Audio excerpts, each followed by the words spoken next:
on 95. Welcome. Thanks for waiting. Glad you made it.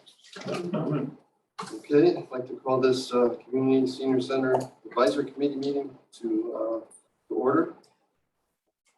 May I have a roll call, please? Ms. Beauvais? Here. Mr. Cyr? Here. Ms. Gombats? Here. Mr. Grady? Here. Mr. Letty? Here. Mr. Uranaga? Here. Okay, let's start with the people in the room, audience, the citizens here. If you want to speak, please step up, give your name, your address. And, your thoughts. We'll start with the people inside the room and then we'll go to Zoom, guys. Yes. So please step up, give your name and address and your thoughts. Sure. Dan Thurston, 16 Conlin Way. Also the Edmonds coach at the high school. It's been a pleasure to listen to conversations that have been happening at this position. And all the work that you guys have put into this. I know there's been a lot of conversation over the last few meetings about whether to keep forward operations in town or to bring in a YMCA or something like that to run it. After the week that I just had as a Berlin citizen, I think it's important to consider making sure that Berlin is in charge of deciding when and how Berlin citizens get access to our facility. In the past week, I've had told that we're not allowed to swim at this pool. We have to go to a different pool. We're not allowed to dive on the diving board of this pool, even though it's functional and others are diving on it, because we're not from this town.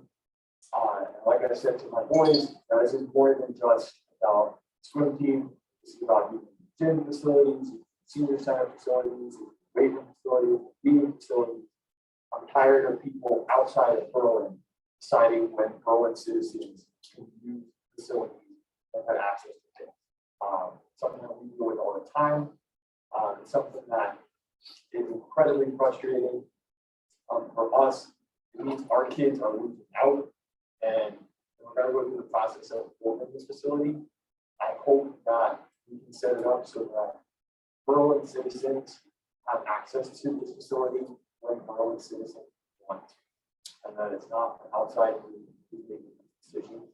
We're prioritizing members from other towns, et cetera, over people. Thank you, Dan. Anybody else? It's here in the room. Anybody? Sure. Tim Thurston, 100 Sawmill Drive in Berlin. Just wanted to add a few things from the last meeting. First of all, I do appreciate you guys' hard work. I know it's a lot of the time away from families and everything else, so much appreciated. I've done it, so I do appreciate it. You went and saw Wyndham. I guess the big point I want to make is when you go to these places, you go there with rose-colored glasses. They all look beautiful. Okay? But we have to keep in mind, like Dan was saying, they all have reasons for their town. We need it to be specific.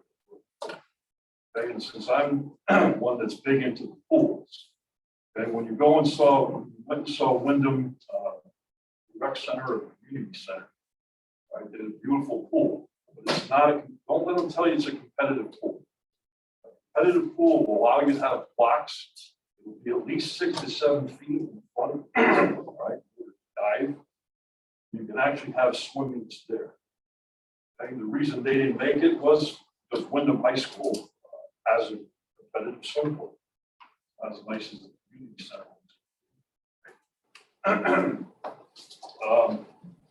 Then you went somewhere else, and it's blocking my mind. I got to take my friend. We've been to a lot of places. Well, you've been to a lot of places. I would like you to check out one of the places I went was Shelton Community Center. What I liked about it is a competitive pool. The problem with it is it doesn't have diving there. Okay, so you can have swim meets, but he's the head of the Berlin Swimming and Diving, not just the Berlin Swimming. So when you're looking at these places saying, that's a beautiful pool, it's not a competitive pool, and also it's not a diving. we're gonna do this, let's do it the first time, do it right. I'm not a big advocate of diving wells. All right? So that's another maintenance department. Look at where he swims, like at Platt High School, they have a competitive pool that diving area is part of. Right? Eliminating what saves some money. The other one that if you do go to see the Shelton, they have, I'd also like to see audience stands raised up about 6 to 7 feet so you can see over. And so that elderly people are not sitting on the ground getting wet, falling and everything. It should be a separate entrance in, raised about 7 feet and up.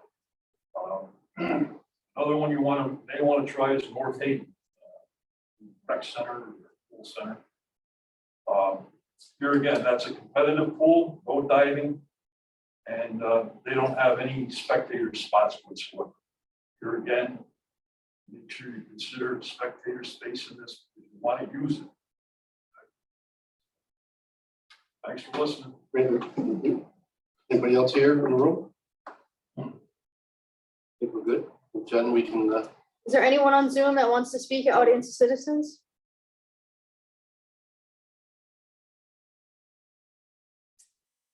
Take that as a no.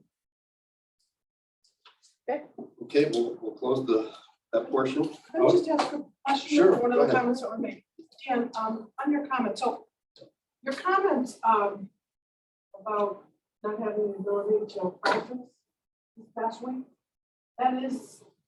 that's been happening often, or this is the No, first time so I've heard? Specifically, if it's snow day, or if there's weather issues, it's not up to us whether we're practicing. It's up to us. This week we got our plan changed last minute.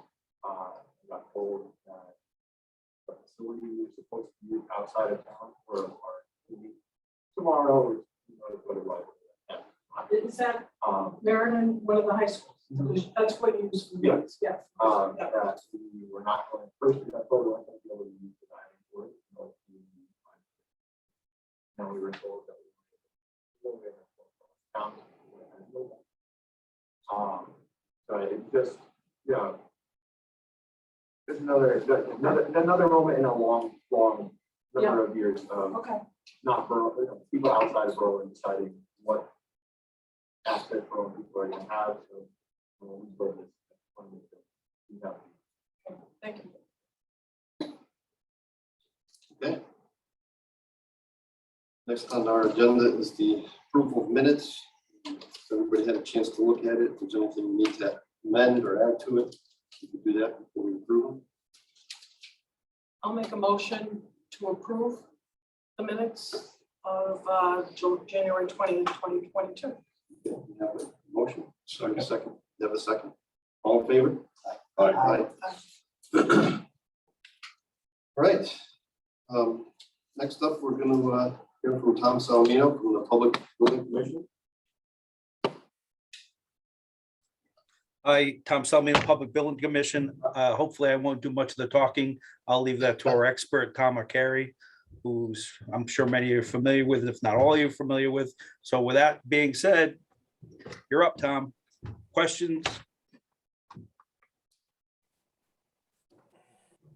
Well, hi. Hello.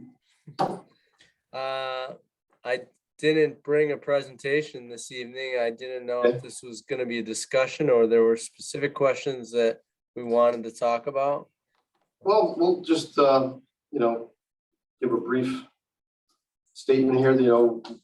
We had the Public Building Commission went out and researched the sites, studied the sites, picked the site that was the best, right? And then we had an RFP that went out that you won, and you proposed a facility based on the statement of needs that you were given. So our job here was to go out and visit some other sites, get some ideas, see what the best practices were, see if there's anything that would stick out at us that maybe we can do something different. But our job here is to learn and then get a report back to the town council.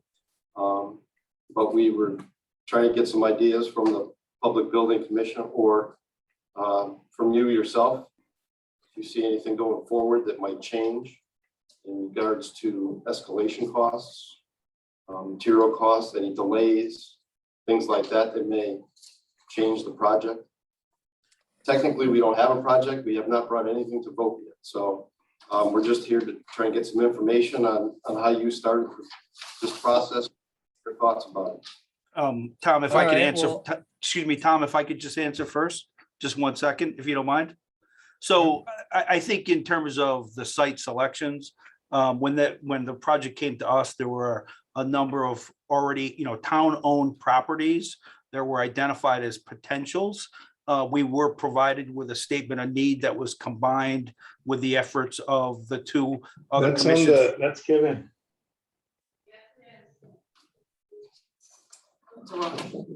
I'm sorry. Hi, Um, Arush. Go ahead, Tom. So a statement of need that was put together by the two commissions, I believe, and I apologize if I don't name them appropriately. But the two commissions identified needs that they thought appropriate for a new building, a new facility. And then for us, there were identified a number of properties that were already owned by the town. And I believe there were 4 properties: Patterson Way, Pistol Creek, the Town Hall, and Sage Park. Sage Park. Yep.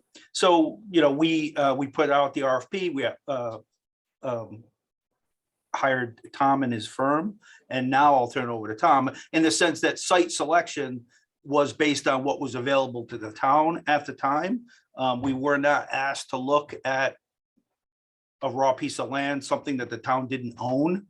We were asked to look at, the statement of need as well as the available properties. And then Tom took the statement of need, and I'll go through your whole interview process to kind of whittle through to what was developed, if you don't mind. Thank you. Great, so we did look at the 4 available sites that met the size requirement and did a detailed assessment of each of the sites, and we ranked those sites from number 1 to number 4. Number 1 and 2 set themselves apart, those being the Patterson Way site and the Sage Park site, based on their infrastructure and their size and their access, and based on numerous other factors which are in our study. I know I presented to a number of you previously, but if you haven't seen the study, I can get you the study. And Patterson Way set itself apart heads and tails above the other sites for a number of key reasons, not, including but not limited to the fact of its size, but primarily its location is the most central to the population density in the community, and was easiest to get to from most parts of the community.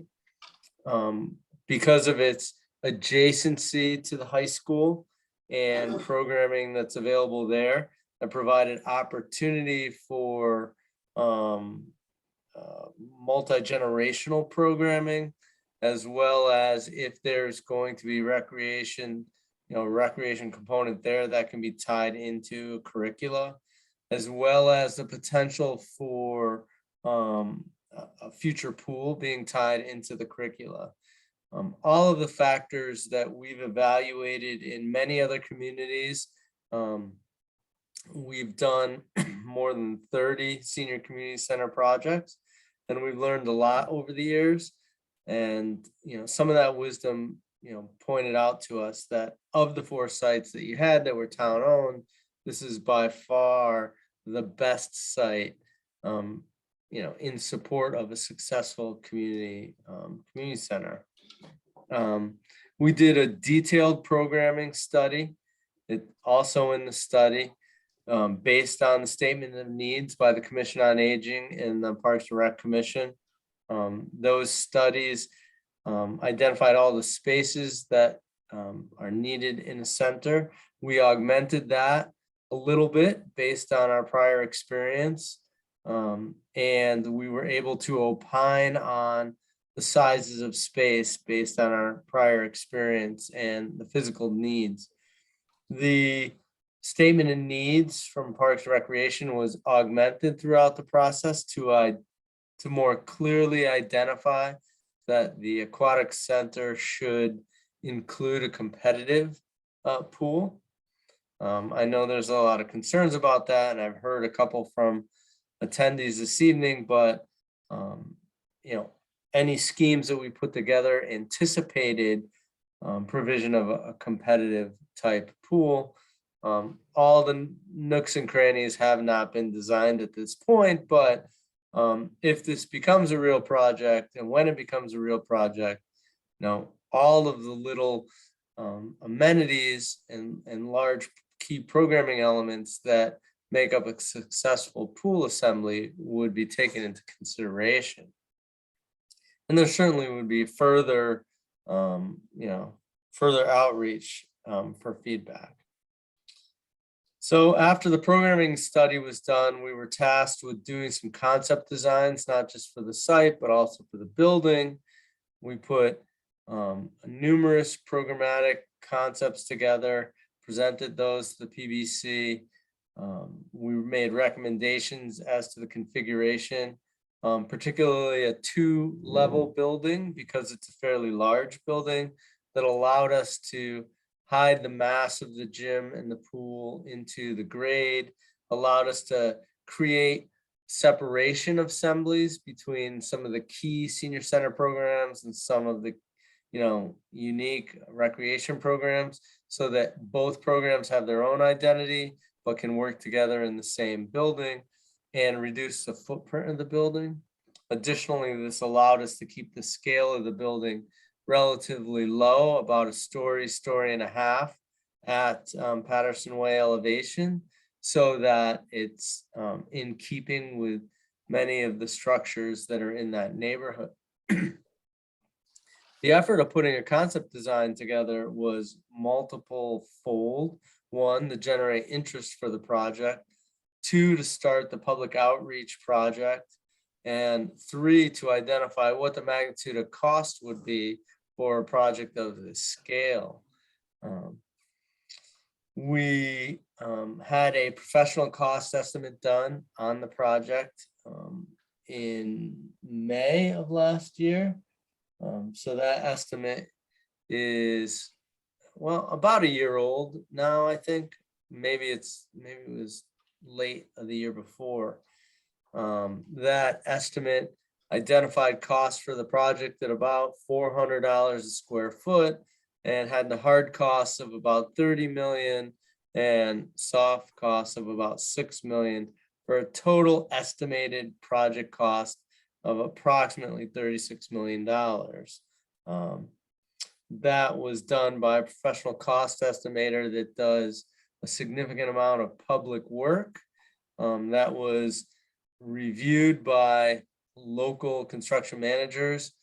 And at the time, that was viewed as a good benchmark cost to budget for this type and scale of facility.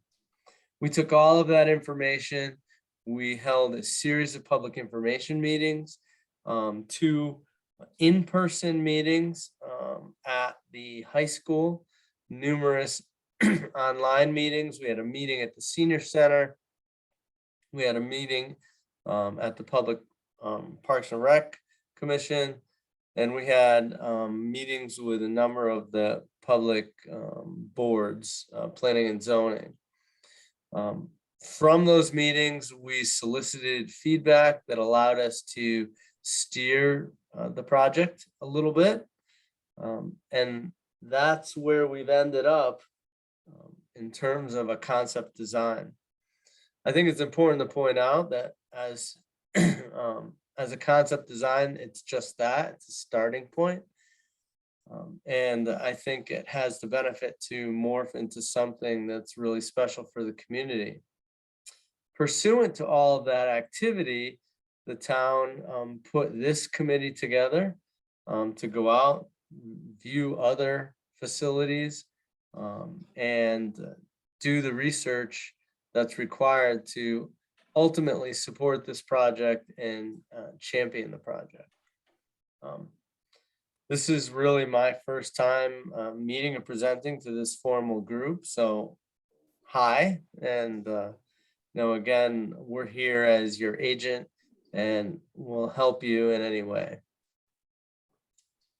I appreciate the information. Some of the places we did visit were QA&M projects at some point. Newtown maybe was one, right? Yeah. Newtown, Wyndham, Wyndham. Rocky Hill. Yeah.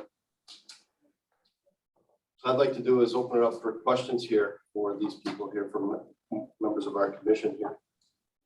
If anybody has any questions for Tom or Sure do. okay. My first question is how accurate would that cost estimate be, given the current economy and what we're looking at going forward? Obviously, that from last May is not going to be accurate today or in the future. Absolutely. We're seeing, significant fluctuation in the construction marketplace. I can't tell you where that number is, but the more time that passes, the more things cost. And that's relatively normal. We're seeing 7% inflation just in the economy itself. And we're seeing added escalation in the construction marketplace. We're going through an estimating process now for a $30 million project for the city of Bristol, their City Hall restoration project. And over the course of the project, we've seen costs increase 10% on the same scope of work. So it's very likely that ballpark number of $35 million could easily be $40 million today. And the longer it takes to get to a project, the costs of construction are going to increase. That's normal for a project of this type. These projects usually take anywhere from 3 to 5 years to see themselves go from idea to execution. And across 5 years, you can see all sorts of changes in the economy and construction marketplace. And as a team, you need to react and respond. That can be the reduction of scope, reduction of scale, looking for efficiencies, and solicitation of more funds or more support for the project. So I think at the end of the day, as a committee, you need to stay focused on, what is the project? Do we want to deliver? And keep moving forward, and then making adjustments as necessitated by the factors that you really don't have any control over.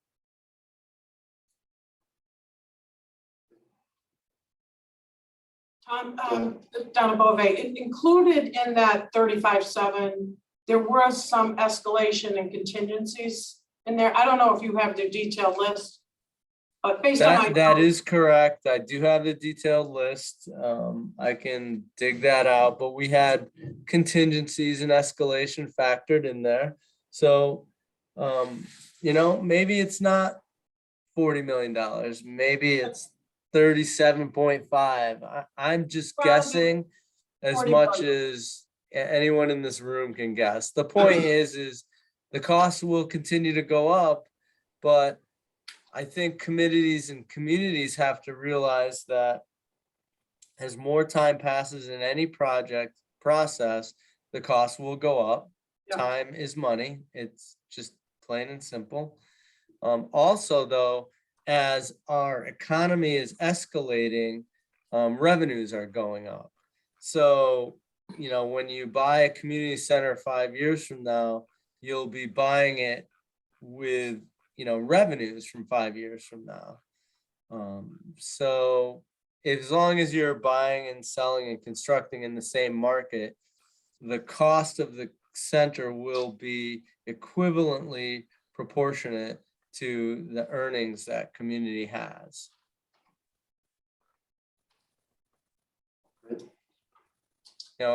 A good example would be the cost let's say the cost of this center 15 years ago. 15 years ago, this center might have cost 17 million or 20 million.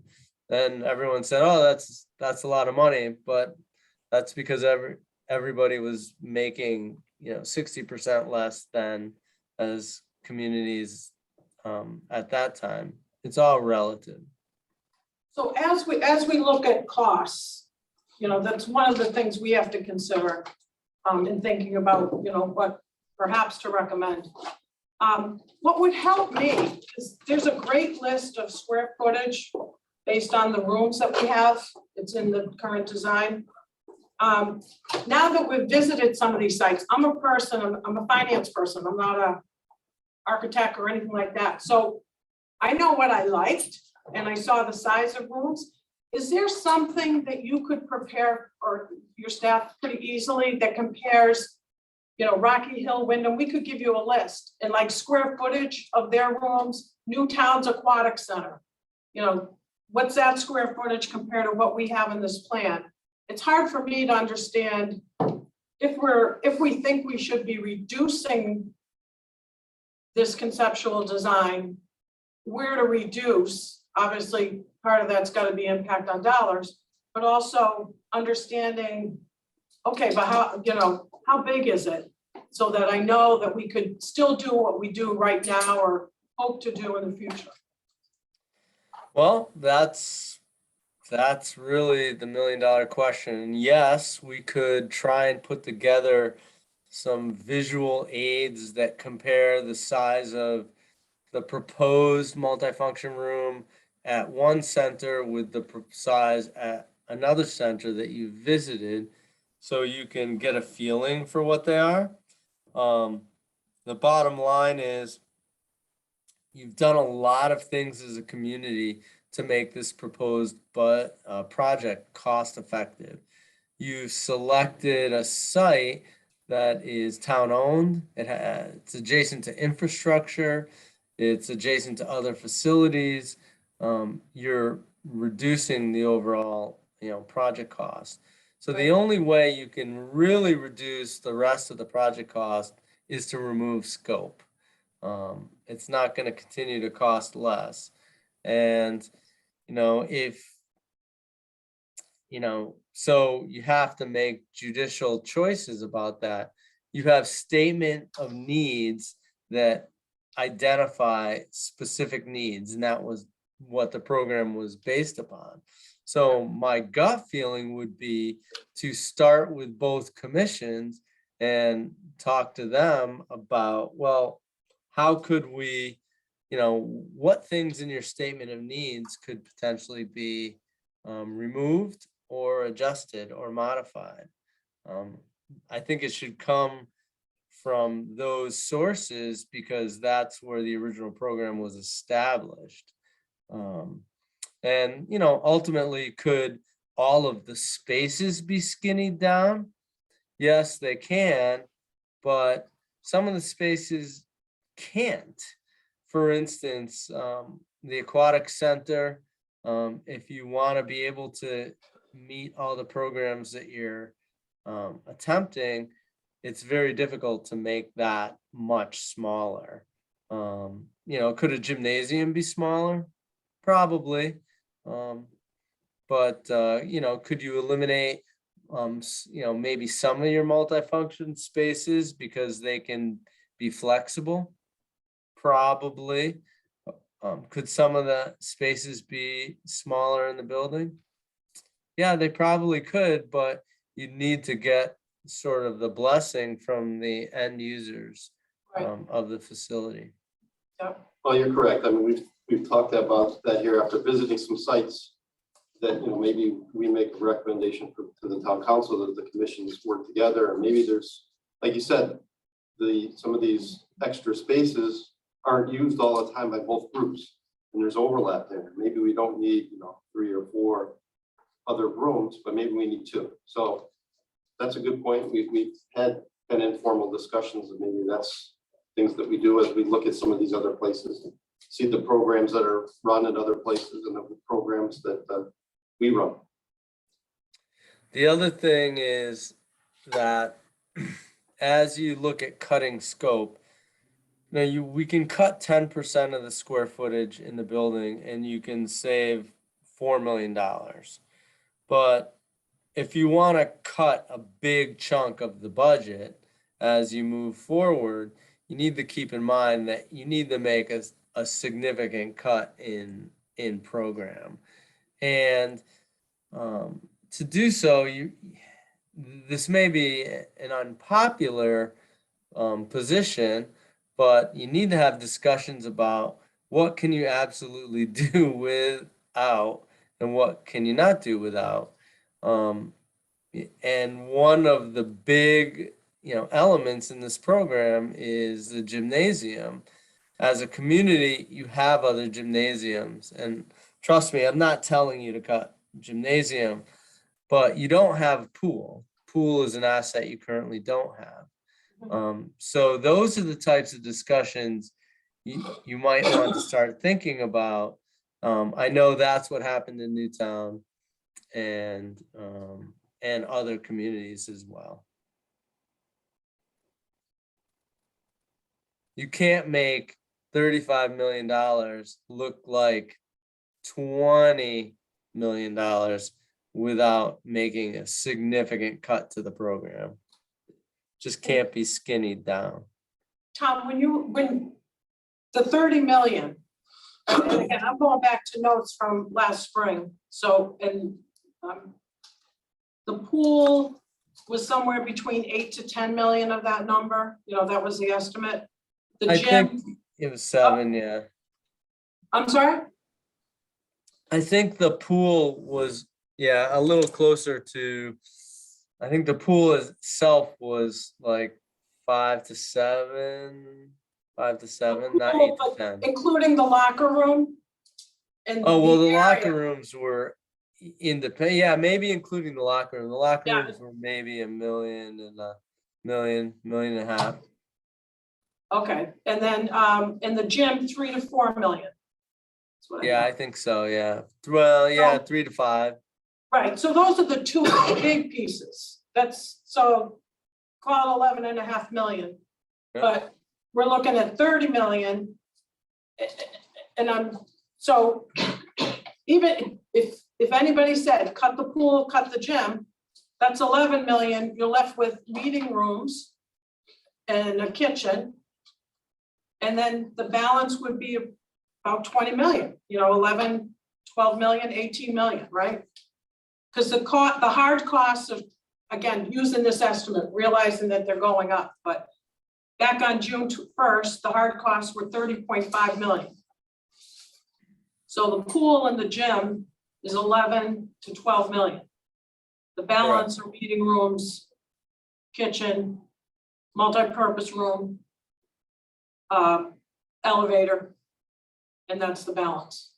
So it's kind of an easy decision if you're gonna cut significantly. Yeah, keep in mind that a lot of the project cost too is site work and infrastructure. No matter what you put on that site, whether it's 5,000 or 20,000, you still have to do storm drainage and sanitary lines and power and generator and electrical service and boiler plant. All of that stuff has to be done. So, there's costs in those infrastructure that just can't be removed. They can be reduced, but it's very difficult to remove those things. One other thing I caution, and this is a hard concept, but what we've experienced in a lot of other communities, and I think Newington is a good example in their community center and town hall project, is that they originally looked at a building that was going to be about 100,000 square feet, and it was going to cost about $32 million. And the community couldn't come to terms with that cost. And they restudied it and reevaluated it and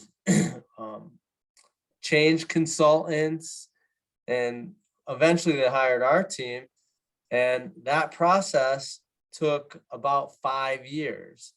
And by the end of the day, when they were getting ready to go out to construction, they were now building a 70,000 square foot building for about $32 million. So that 5-year time frame cost the community 30,000 square feet in asset, just because they waited. The cost of time is huge.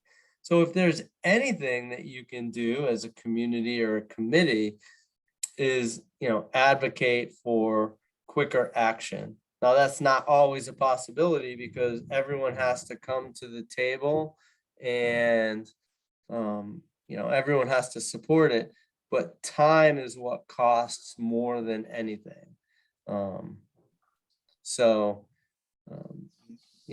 Keeping the process moving is essential to you saving asset. How many projects that you worked on when they went out to bid, they went out to a design build bid, where maybe some cost ideas came out that way? I've mentioned before, I'm in the painting business.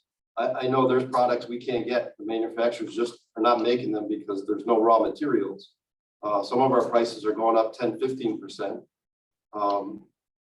I could see that going forward. I just didn't know your thoughts about design build, where somebody might have a design with, the roof in this project. Maybe we can't get it. Maybe we have to do something else. I mean, I'm talking farther down the line, but I was just trying to get your ideas if that's the way to go, or. So that's the way the community has actually decided to go. Okay.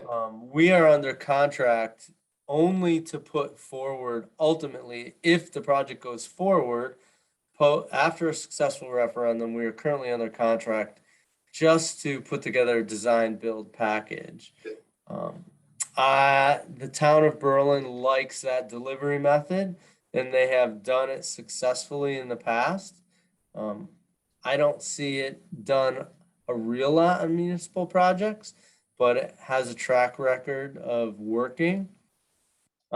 There's benefits and detractions to that, but one of the benefits is it does allow the contracting team flexibility in terms of identifying and procuring products. One of the detractions is, you put the design of your facility at risk of, ultimate, cost cutting. So, a contractor's proposal is based on a specific design. So yes, you may get a good number, but they may propose to cut things that you didn't necessarily want to see cut. So now I think that's water over the bridge. The community has made that decision so far, and I think it's possible that you'll get a slightly different product, but you'll see some savings. Our estimates are based on a lump sum fee, design, bid, build, delivery method. Go ahead, Dave. Thank you, Mr. Arcari. Couple questions for you. You had indicated time is money, which I understand, and you indicated it's better to get the project rolling sooner rather than later. And I would agree with you that during normal times, that makes all the sense in the world. Unfortunately, and I just want to also explain that this commission is a fact-gathering commission, and our job is to provide town council with impartial facts. And my goal here with these questions, I'm trying to figure out what this is actually going to cost us. Now, you may not be able to give me a dead-on number, given the fact that we have this global pandemic, we have supply chain issues, we have inflation, we have the Great Resignation, we have construction delays. It sort of seems like the perfect storm to take what you might conceive as the original estimate and blow it out of proportion. And so we have to provide town council with those facts. And I'm not sure what they are, and I'm not sure if you know what they are. Is it a 5, 10, 15, 20%, 25% increase in cost? What is the industry telling you overall? Or is it just too difficult to predict that? I can't give you that answer. I can try and engage a team, our cost estimators, and a construction manager to try and give you their perspective on that. But it's changing and fluctuating on a pretty regular basis. There are industry projections that say 7 to 10% increases. There's also projections that say it'll stabilize but never retract. I can't give you that answer. I don't think you're gonna get it, and I don't think you're gonna get a hard number, a really stable number, stable growth number for a while. That's And I okay. couldn't tell you what that time frame is going to be. If I could add to that as well, Tom, I mean, yeah, we're also seeing a lot of uncertainty there.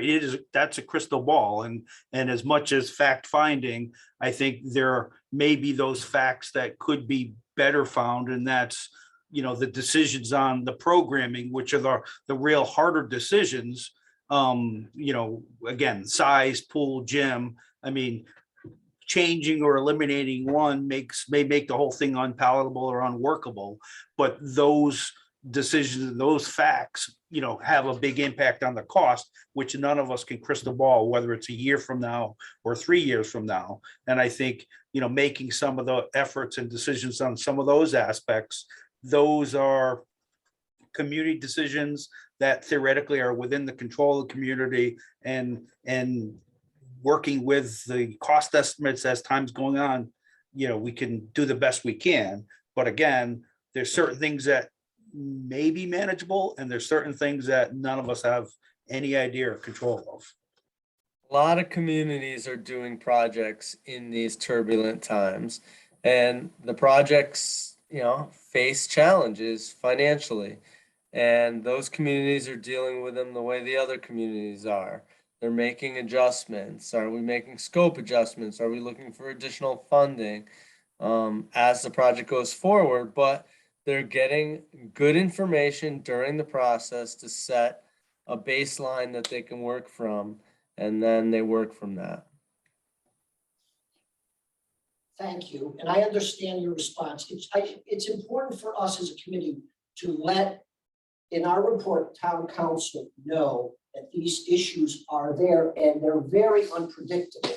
Whereas during what you described as normal times, the change didn't happen as rapidly. There weren't so many factors and variables that were impacting the cost of the project. So thank you for your answer there.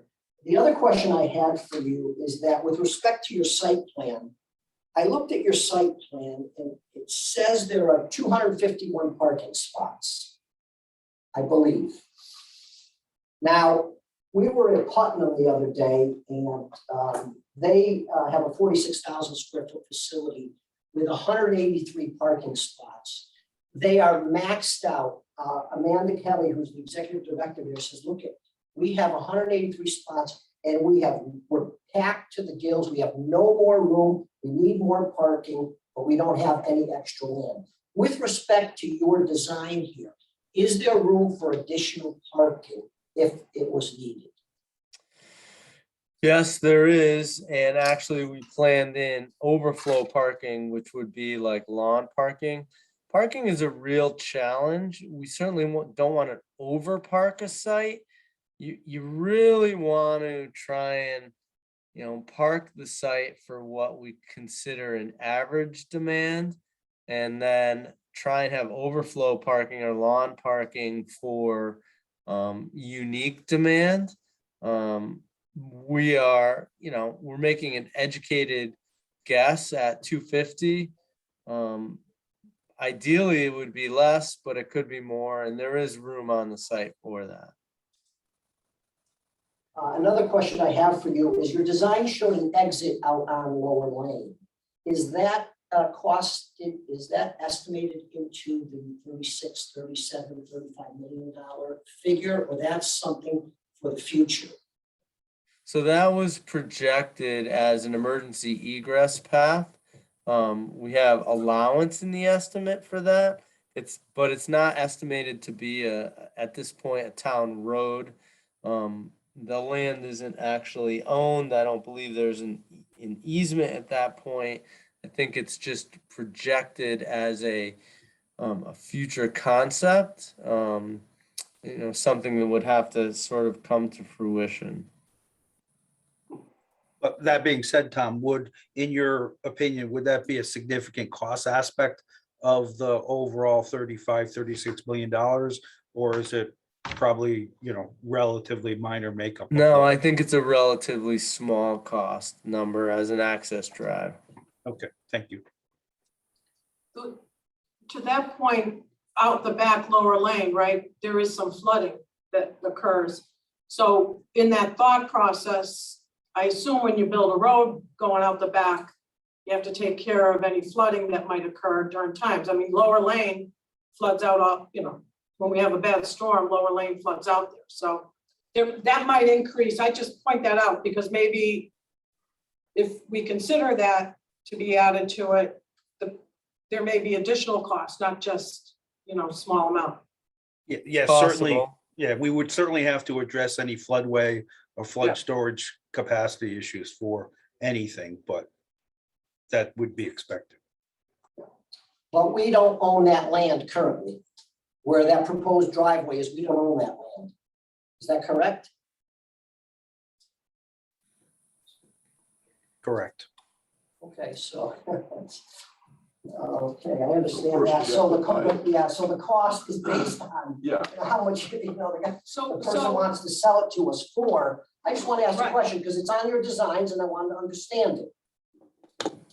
Which I understand now. I think that's probably all we need for information. Yeah, We're basically just getting into costs tonight. We're already way over that. So, yeah, I'm done. Thank you very much. I just want to point out, right, there's a detailed packet. I know we haven't had a chance because we were just handed that tonight, but it has been included in the design that he's given before. So just so you. Yeah, this came And out, again, I know it escalates, but Yeah, no. I yeah, just this wanna came make out sure- last year, but There I is- didn't know if you guys had ever seen it, so I figured I may as well. Yeah, give some copies to people everybody. say it's, just an estimate, but there were some professionals that put some. I have one more question, Brent. Sure, go ahead. Mr. Arcari, one last question. Would you have preferred to start out with a level lot to design this? And would that have impacted or lowered the construction costs? That's a good question.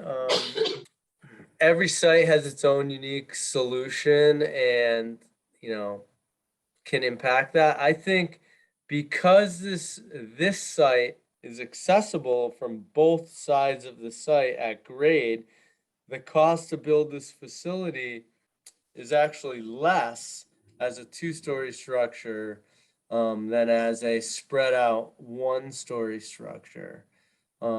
It's less foundations and concrete, it's less roof structure, but we're not having to capture a lot of the typical infrastructure costs. So we don't have a significant number of stair assemblies for egress. We do have an elevator, which, offsets some of those savings, but I would say overall, I think the reduced footprint results in less cost to the project, as opposed to the same general concept spread out over a dead flat site. I had a question, but before I wanted to check in, Barbara, did you have any questions at all for Mr. Arcari? No, not at this time. The one thing I did want to ask Mr. Arcari is when we're looking at reduction of scope and size after we do whatever we need to do as far as talking to the community and that type of thing, is it easier for us to come to you when we do that with the reduction in program, or can we say something like, we want this amount of square feet, what can we do with the program? Which way does it work easiest usually for, or, I mean, can you do both? Well, generally, we can do it both ways, and there's a third way. And a lot of communities come to us and say, you know what, we think we can only get support for $23.5 million. We need to find a way to get to a number. So there's three ways to kind of approach it. I'm not a big fan of trying to design to a number, because as time passes, that goes out the window anyways. We certainly can help you in the process because, based on our prior experience, I think there are spaces where you gain efficiencies.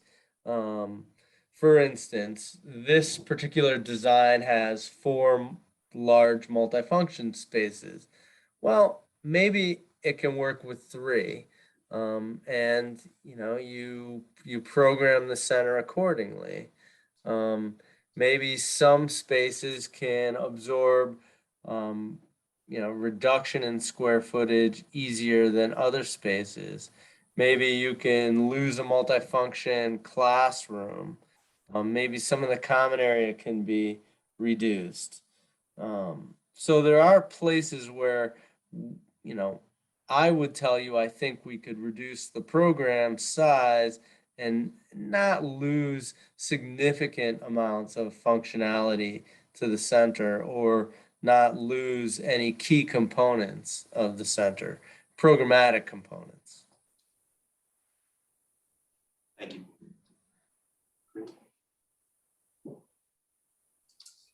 If anybody doesn't have any more questions, I think we can release them to go. And thank you for your time. I appreciate Thank you, the Tom and information. Tom. Oh, thank you. Thank you very much. And again, please let me know how I can help you any way, shape, or form. Great. And just Sure. for Tom, from Public Building Commission, I know that there was an email sent, and I realized that that commission has control of the grant that we currently have. But one of the questions that our group had was, could we use some of that grant towards hiring someone to help us fundraise for this facility, to kind of lead us in a direction in that end? And the answer that I saw in the email came back, yes, but I just wanted that confirmed. I'm probably not the direct person to answer that. I don't know all the grant conditions. So whoever is most familiar, I don't know if it's Kevin Delaney from finance that may be more familiar, or the page staff. Always Kevin. It's always Kevin. Oh, I know. And maybe it's Mike or her. And I don't know. Yeah, I'm we not we familiar I with think it. the email came from Mike, I believe. Okay. But I And think he Mike was probably asked passing on a Kevin. PVC member's answer. I'm sorry, Jen? I think he was passing on a PVC member's answer. I don't think it was Mike's answer. So he wants, so maybe Tom, can you check with, Yeah, I first thing I'm gonna ask is for the grant paperwork, because I don't know that I've seen it. So I would have to see that and try to understand it. But we certainly can ask for that to be able to have that information. right, just confirm, let us know. Sure. That'd be great. Okay, thank you. Thank you. Thank you very much. Thank you, guys. Thank you. We'll let them clear out, and Mr. Delaney, you want to get yourself ready? Well, mine, I'll sit here so I can actually see everybody. So you should have 3 documents from in advance. One is a 4-page document. One is the S&P ratings report, and one is the chart that I seem to show everybody multiple times a year. So you had asked a few topics, and I'll start kind of with the impact of the mill rate by stepping back a little bit to understand the current debt situation of the town. We'll start with the sheet that has the green at the top, the landscape one. This document is used every budget season. It's shared out each year, and it kind of goes back to 2010.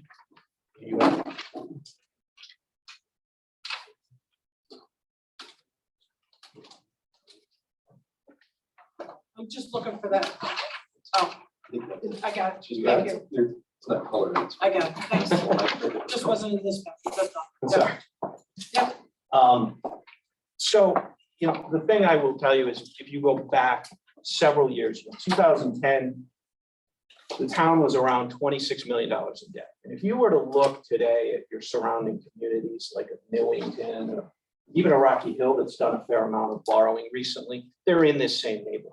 Most are going to be in the $15 to $30 million of outstanding debt range, and then pay it down for a few years, and maybe they do additional work, kind of stay in that window.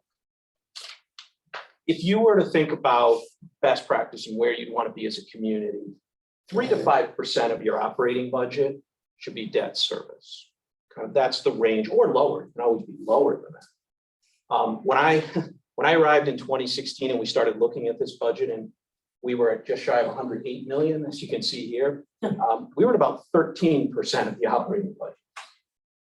The only thing that was larger than our debt service at that point was the Board of Ed budget. Board of Ed budget will always be the highest budget in every town. That's not a good sign when things like public safety are below your debt service. So if you fast forward from 2017 down to where we sit, the current condition is that you would look to be, at about $73 million, no new borrowing this year. That's a substantial reduction. And interestingly, it's around the same amount of money that we were initially talking about for the cost of this project, around $34 to $36 million. Where we would want to be for a ceiling is after fiscal year 26, $40 million. $40 million of outstanding debt gives you about 4% of the budget going to debt service. Allows you to borrow about $4 million a year with a 10-year life cycle. And $4 million of borrowing every year, there's quite a few things you can do with that kind of money. So that's sort of the picture today. When you think about borrowing, there's three elements in debt you want to think about. First is the statutory. We all, as a municipality, we live under what the rules are that the state has established. And there are statutory limits to what a town is permitted to borrow. Then there's sort of the local economy called the ability to pay. And then there's the last piece, which is very subjective, and that's a willingness to pay. Just because a town has an ability to pay, they may not be willing to pay something. So from a statutory standpoint, if we were to do this project, it would fall under what's called general purpose. So the state kind of looks overall and says, given the local economy, Berlin could borrow up to $567 million, and we're okay with that.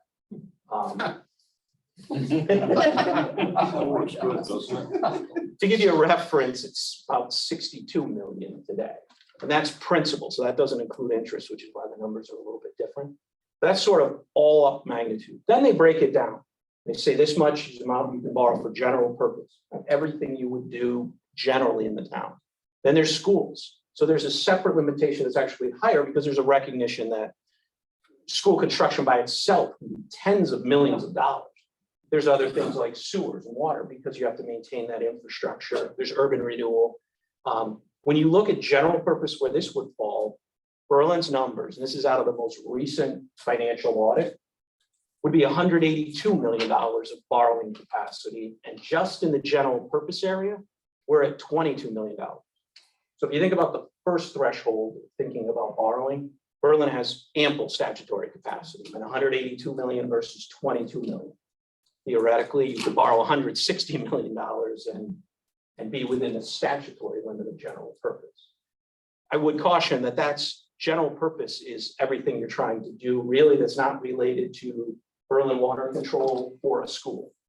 So roads, bridges, dam. If you do anything at Sage Park, that's not considered school because it's not on school property. So the reason this, while it's adjacent to a school, is not on school property, it's considered general purpose. So while I say you have that much, you have to think of it in the context of everything the town may need or want to do related to general purpose. Then there's the second piece, the local economy and the ability to pay. If you were to look at the per capita and per household income, debt level, the unemployment rate, all of the economic factors that rating agencies look at, that we look at in the audit that we supply to the state, Berlin certainly has, from an objective standpoint, the ability to pay. There's nothing that says economically that the residents and businesses of Berlin could not support 36 million or even 40 million of borrowing. The economics of the town would support borrowing this much money. And then there's the third piece, which I can't answer, and that's again a subjective decision that the town went out, and you've had instances like the high school where it was voted down and then voted in. You've had the police station where it was voted down. It's the third question that people get to go to the polls and whether they can afford it or not. It's your decision to say, I'm willing to do that or not. So that I just wanted to kind of lay the land before we got into mill rate and rating agencies and everything. That's kind of where the economics are of the town. The debt level is high, but has come down dramatically. It's treading in the right direction, and there's a concerted focus by the council, by the board of finance, to really focus on paying that debt down. This obviously would reverse that. The other side of it is you would have, looking at it from my perspective as an outsider, a beautiful community senior center. So you'd have a lot more debt, but you're not just throwing debt out. You'd have a great building and a great asset. So I just want to, I'll pause if there's any questions on kind of the level setting there. I know I threw a bunch of numbers at you. Go ahead. Sorry. Thank you, Mr. Delaney. I want to make sure I understood all the things you said. I think you had indicated that between 3 and 3.5% of the budget is an average debt for a community. You had mentioned that. 3 to 5% would be best practice for it. 3 to 5. Okay, so 3 to 5 is best practices. Okay, and at the 2026 level, if we continue our debt reduction at the current rate we're doing, where we would have almost a $40 million debt level at 2026, and that is 4%. Well, 4% if you assume small growth in the budget. Obviously, if the budget grew to be, say, 120 million, like a Cheshire, that the debt level could be higher for the percentage. All right, I understand. But at a reasonable growth like we've seen in the budget, you'd be at about 4% at that point. So our current debt of 81 million is sort of double where the heck we're supposed to be. Is that not correct? You're at about, in the budget that we've got this year, you're about 8.6% of the budget. So that's sort of like not best practices. That's sort of like voodoo no-no. You're probably investing about $6 million more in your budget dollars every year in debt service than best practice would indicate. So that's $6 million you can potentially put to capital, offset taxes, et cetera. Yet the town is much higher than ideally you'd want to be. And you had indicated in your statement a few moments ago that a Rocky Hill might have 15 to 30 million in debt. So we're really, Berlin's high. thank you for sharing all that. It's informative. Thank you. I will tell you that every year when we look at, one of the things I look at in Hartford County on a per capita debt basis, Berlin has been, ever since I arrived, we're getting down to it, but we've been in the top 3. We're up in the neighborhood with New Britain. New Britain's ahead of us, Hartford's ahead of us, the rest are behind on a per capita basis. So not just true dollars, but on a per capita. How wise would it be to pile 40 million more on top of that? Where would that put us on the list? Number 1? You'd probably still be below because both of those communities have substantial. I mean, Hartford has the advantage that we as Connecticut taxpayers are paying that bill, so that's an advantage for them. I'd say that the only way I can answer that is it's the willingness of the taxpayers, the individuals and businesses in Berlin to finance. Well, let me just say this. If we're number 3 behind those other 2, we're not doing too good. Truthfully. Now, the other thing I want to ask you, with Mr. Grady asked about 40 million. What impact does that have on our bond rating? And what do the financial people say when they look at us when we dump another 40 million on it? That's what I want to know. That's a good segue to where I was going. Before I go, did anybody have any questions on the numbers? Because I would jump into this. Of the 82 million of current debt. Yeah. How much is the high school? The high school represents about half of what? of the 82, so about 40, something like that. You got a few events that have happened over the last 10 years. A lot of people have, it's been a while, but you had the McGee air quality issue, which was about $9 million of bonding there. You obviously had the high school project. There was the purchase of Pistol Creek, which was about $5.5 million. You purchased that. You've had some roads, bridges, and fire trucks that were bonded as well. And then Kevin, and when you get into the bonding, it could include, how do they, when they set the rating, how do they look at some of these huge capital outlays? Like if we were gonna do a new community and senior center, I mean, in business, you know, again, you keep a good debt level, but you always realize at some point you need another facility, and you're gonna go into a little more debt than you should on a normal level, but realizing you have the new asset or whatever.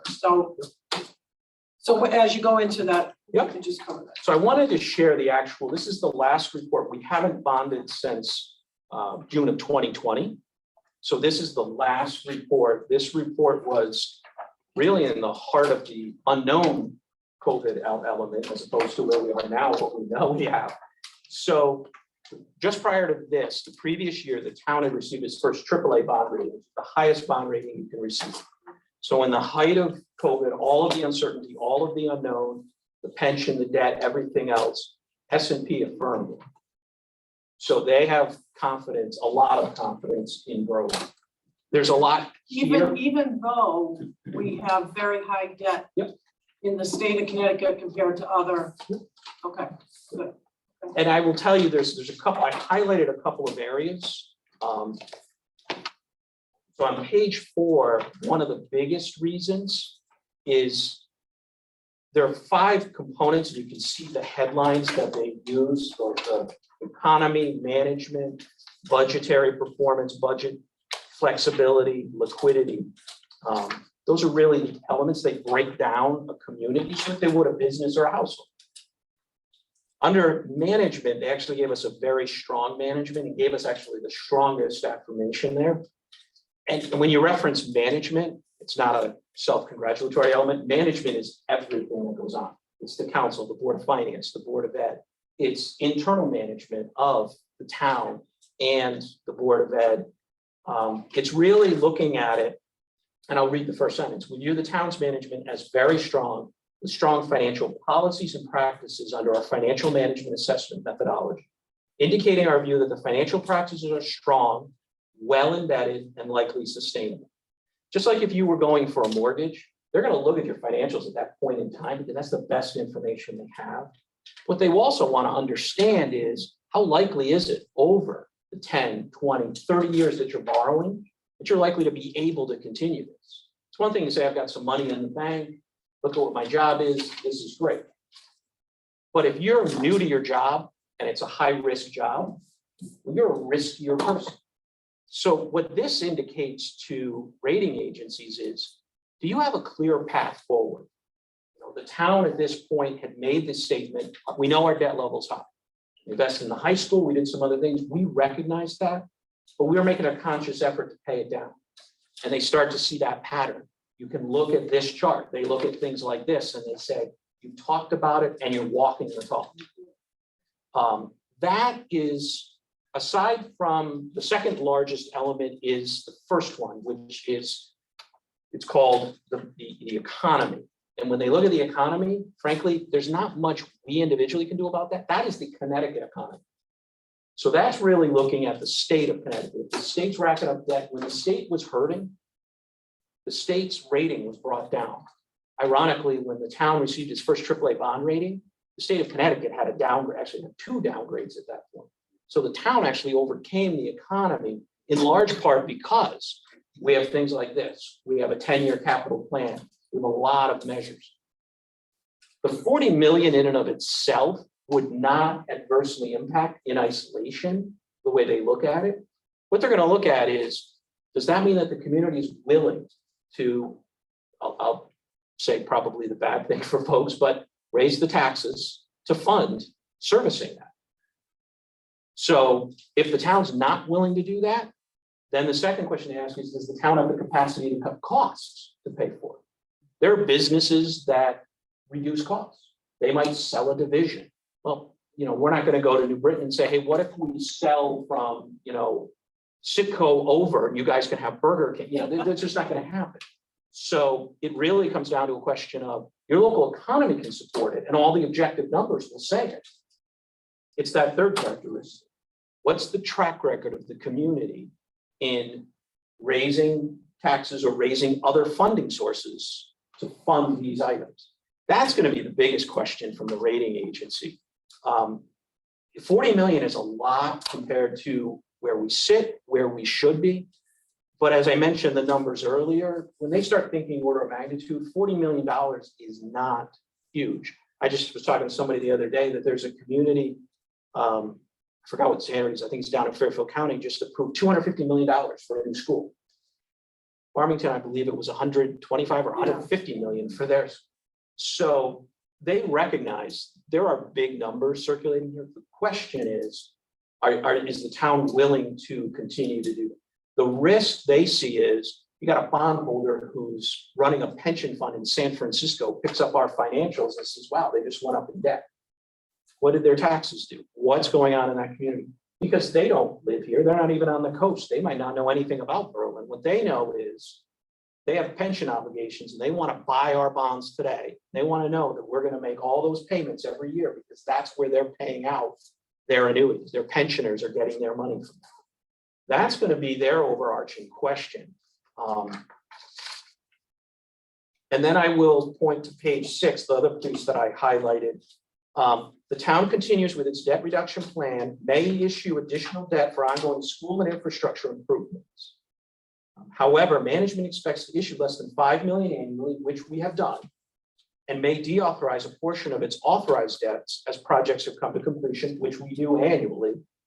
We do not expect the town's debt position to deteriorate given its long-term strategy to deleverage and rapid amortization of debt. So it would certainly be different than what they have seen the last few years. It would be a different message. But if the town is willing and able to absorb that cost, then they can have confidence in what's moving forward. But they would look to see what's happening. If taxes aren't moving, if the debt's coming down and that's the pattern, they're going to be thrilled. If they were to pick this up for June for an issue, I'm confident we would be reinforced at AAA because everything is consistent with what we've said. The financial condition continues to improve and the town is managed well. They are going to ask the question, what does that 40 million do to the rest of your capital plan?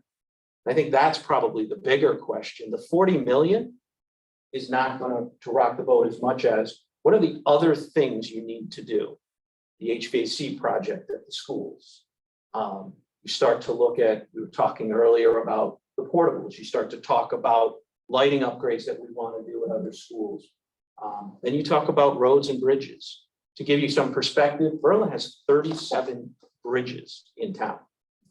That's far and away the most in this area. I believe Cheshire's the closest, about 20, 26 or so. The rest are way lower. So just by the physical nature, we're going to have more bridges to do because we have more bridges. So they're going to ask the question, what does this do to the rest of your plan? Because you can't just ignore the infrastructure in the rest of your town for 10 years as you pay this down. I don't know if that helps give perspective on how they would react. That's going to be the bigger question we have to answer is, are you willing to pay? What does it do to the rest of your plan? But there is a potential for a downgrade. Oh, absolutely. If we don't have a good response to that. Okay. Yeah, you have to have a good story to tell them. I mean, you got to talk to them and let them know, right? So. I mean, I don't see a way, as a person who probably lives and breathes this budget more than anybody alive, I don't see a way unless you're prepared to make substantive structural reductions to save your way to pay for this. And when I say substantive, I'm talking about programs that like, and you probably would have to entertain to offset this cost, even to not even completely, but to a material degree. Looking at the budget, you'd have to evaluate a school. I mean, you're talking magnitudes of $3 to $4 million a year of principal. I mean, I gave you the schedule roughed out. You're probably looking at 1.5 to 2 mils of an increase, at least early on, until your interest payments Goes come down. down. If you spread it out over 20 years, you're looking early on at about $1.5 million. That's absent anything else. That doesn't account for normal operating cost increases and any other increases. So if you were to try to offset some of that, you would have to go after larger items. So I think you have to consider it, or the council probably has to consider it in the perspective of other things. What is it you want to do with the police department? What is it you want to do with other aspects of your schools? And what is the appetite to fund it, i.e. tax increases? So from a rating standpoint, the 40 million by itself, given there's a story to it, you want to invest, the community wants to invest in a senior community center. Costs are 40 million, but by itself wouldn't, based on an opinion that you have, wouldn't bring down the rating. But you'd have to have a story behind it. And in order to fund it, we did have these projects. We've decided we're not doing it, or we are doing it, and we can afford those other projects. You have to put it all together, just like you do when you do your major bonding anyway. Absolutely. And I think, there's the third page in this other packet, which I termed other proposed bonding over the next 10 years. Yeah. These are not beautiful projects. They're necessary, but they're not a community senior center where you're gonna be, this is a great thing, but they're necessary. The library, community center roof, the town hall roof. These are things that if we don't start taking advantage of or addressing, they eventually will start to leak and create problems. We're not going to overcome Mother Nature. You start to look, of course, we're saying 5 million a school for HVAC. Even if we use the ARPA money, you're looking at $10 million to do the other 2 remaining elementary schools. We have to start evaluating and replacing boilers and windows at the schools. These have hit that life cycle. We have to do something with the pools and especially the pool buildings. That's been, I've been here 5.5 years, and that was one of the first things I heard from people, is these buildings the pool buildings something needs to be done with these things. And then, we look at the senior center roof, and then you start to look out a little bit further, and we're going to start to revisit as we go to the latter part of the 10-year plan. We're going to be revisiting Scalise turf again. Hard to believe, but we're a few years into the new turf. So, you think about 10 years from now, you're going to be hitting between 10 and 15 years where it's replacement. Jen knows because she had to live the project. It's probably gonna be more than $1 million then. So as you look, the strategy we have used is to borrow less than we're paying off in principal. That naturally will reduce that anytime you do that. So what I gave you below total existing is what are the bond payments we'll be making each year? It's between 4.4 and 6.4 million. You can see in FY27, you get a nice drop off from 6.1 million of principal to 4.4 million. That's that green bar year. That's the first year where we really start to see bonds, not just reducing the amount, but actually bonds retired and falling off. We're not complying with the borrowing strategy in 24 based on this. Assuming things can move along, the hope would be to take the 850,000 for the next fire vehicle and pay for it out of our fund balance as we did with the last 2. It's great to have savings. We need some savings.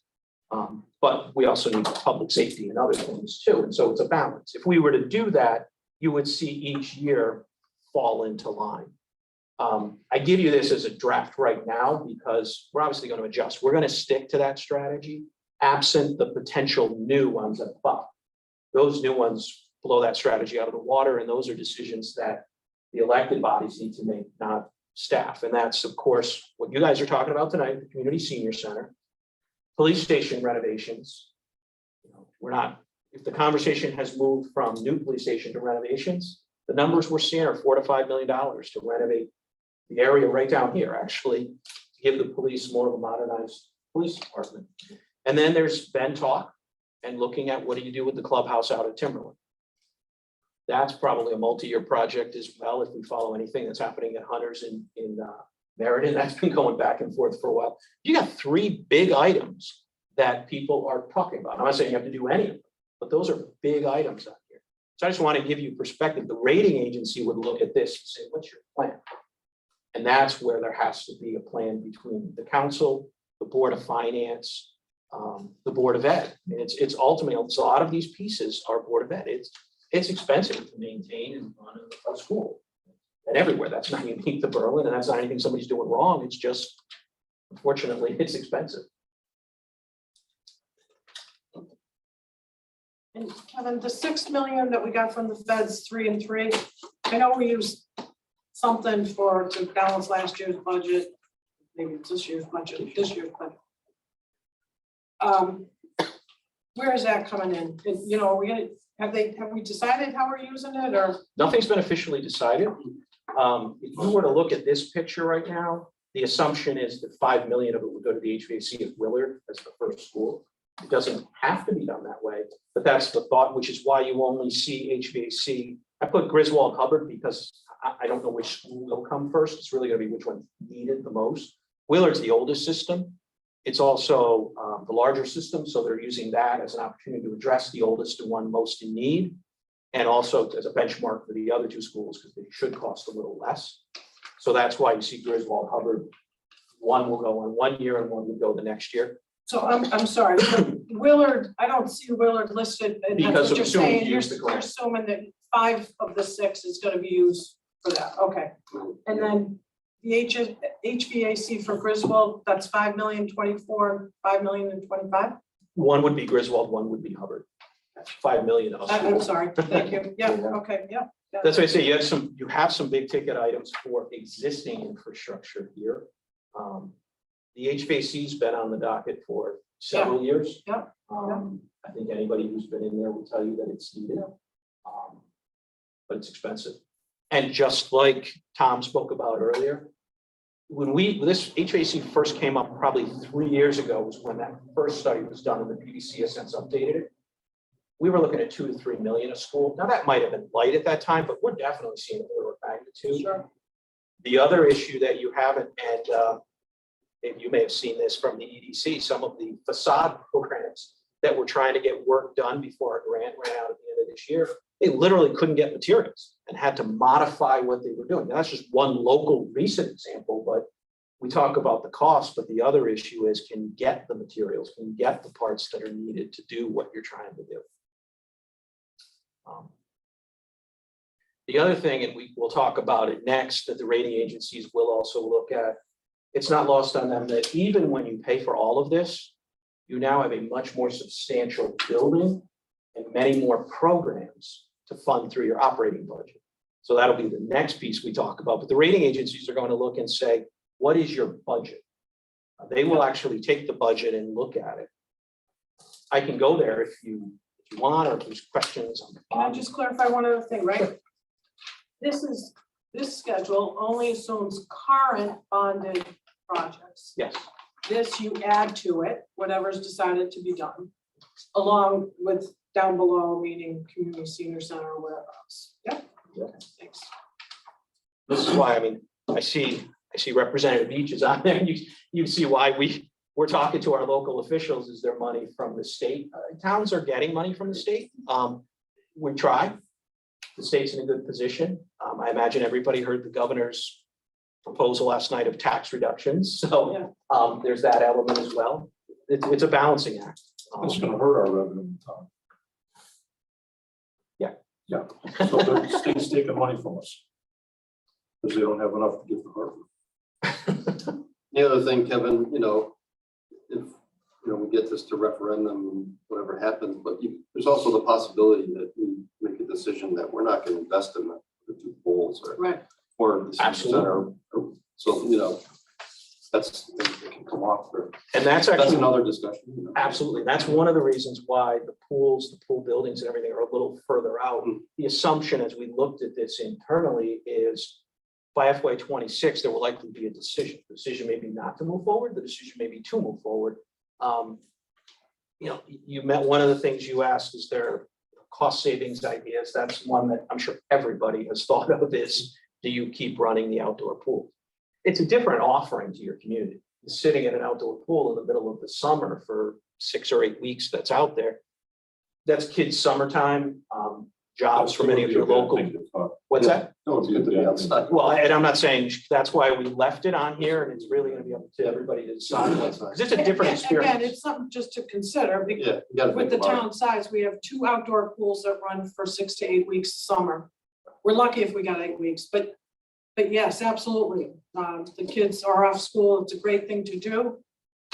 But if you're adding another pool, although it's inside, Yeah, I was gonna say, I think you're, Keep they're not gonna hold a meet Any at tree a personal pool. Yeah. It's a totally different experience for you. Yeah. You know, And the mill rate schedule you have here is based on 36 million. yes, Right. yep. Right, so that's. Yeah, I gave him that number since that's what the estimate That's, was. yeah, I didn't wanna think we guess pretty much on all know another that one. number's off the Yeah. window these days. and you could just put 40 million in there or whatever number you want, right? to- Right. Yeah. Absolutely. Yeah. Um, And as far as amortization on a project like this, what's the recommendation for amortizing the debt? I'm a big fan of the 10-year amortization, because at 10 years, your buildings start to require more need. Today, most places they're bonding for 20 years because it just reduces the burden. The challenge you run into with the 20 years is what we're living with. The high school was bonded through 4 tranches, so 4 different bond offerings, because there was no reason to borrow $47 million all at once if you're only going to spend $10 million a year. Made perfect sense. I have done 3 bond issuances since being here. We've skipped 2 years. Those 3 bond issuances will be paid off before the first tranche of the high school is paid off. So we will have borrowed for a number of things over these 5-6 years, that we will fully own before the first tranche will be paid off. So you're reducing the annual debt payment, but by stretching it out, that's why you're sitting here at 2035. When you look at 2026 and that first bond that's actually being paid off, that's actually the first bond that I issued when I got here. So going out 20 years does reduce the pain a little bit. I always believe in accelerating.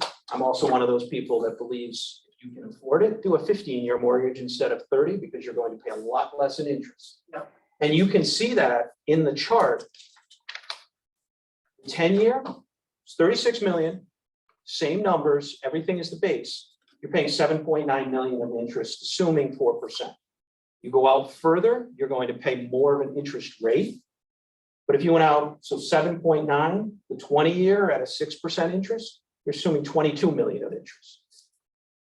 Just like your home mortgage, if you did a 30-year, you can assume to pay more, you're gonna end up paying more in interest than your actual mortgage if you take it all 30 years. You're gonna be paying a lot in interest to do that. But you will reduce the annual burden, which has an impact on the taxes. The thing with a 20-year, I always think of them as generational bonds. You're basically bonding for the generation. A kid who walks into school, or a parent who drops their kid off at kindergarten or first grade, is going to pay that bond the entire time that kid's in school. So somebody who was in first grade when VHS opened up after the renovation, that parent's going to be paying the bonds for that high school the entire time that kid's in That's an interesting way to school. look at things, right? Yeah. It's, And that's there's 20-year bonds on the high school. So we'll probably be bonding for repairs on the high school before we pay off the bonds to do the work in the first place. I mean, you just spent We already did. $1 million Yeah. to wrap the ductwork. But yes, you will. The interest rates now, obviously they're going up, but is 4%. That's kind of where we are now, Yeah, we should be able to get a very good. because rate. AAA, you would think, Yeah, we right? would. Okay. What happens sometimes is, because these pension funds, as I mentioned, pension funds and insurance companies are the biggest buyers of municipal bonds. they're doing asset liability matching. They're looking at their liabilities. What's my cash flow need to be as I'm paying out over the next 10, 15, 20 years? So what they will often do is give us more money than we asked for.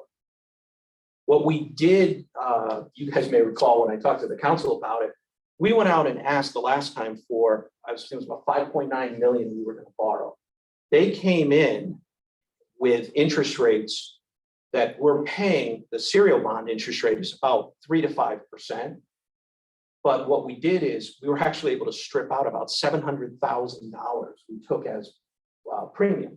They paid us extra money to get us to take that rate. So what we did is after the sale, we resized the bonds and we'll borrow 700,000 less. We'll still be able to do all the projects because we'll use the premium. And our net cost was less than 1% when we issued. So you can see that rate, but there are benefits. If we were to get a 4% interest rate, I would imagine that the 36 million, we'd probably be borrowing more in the neighborhood of 32 to 34, that it would probably be that much kind of premium that we would get.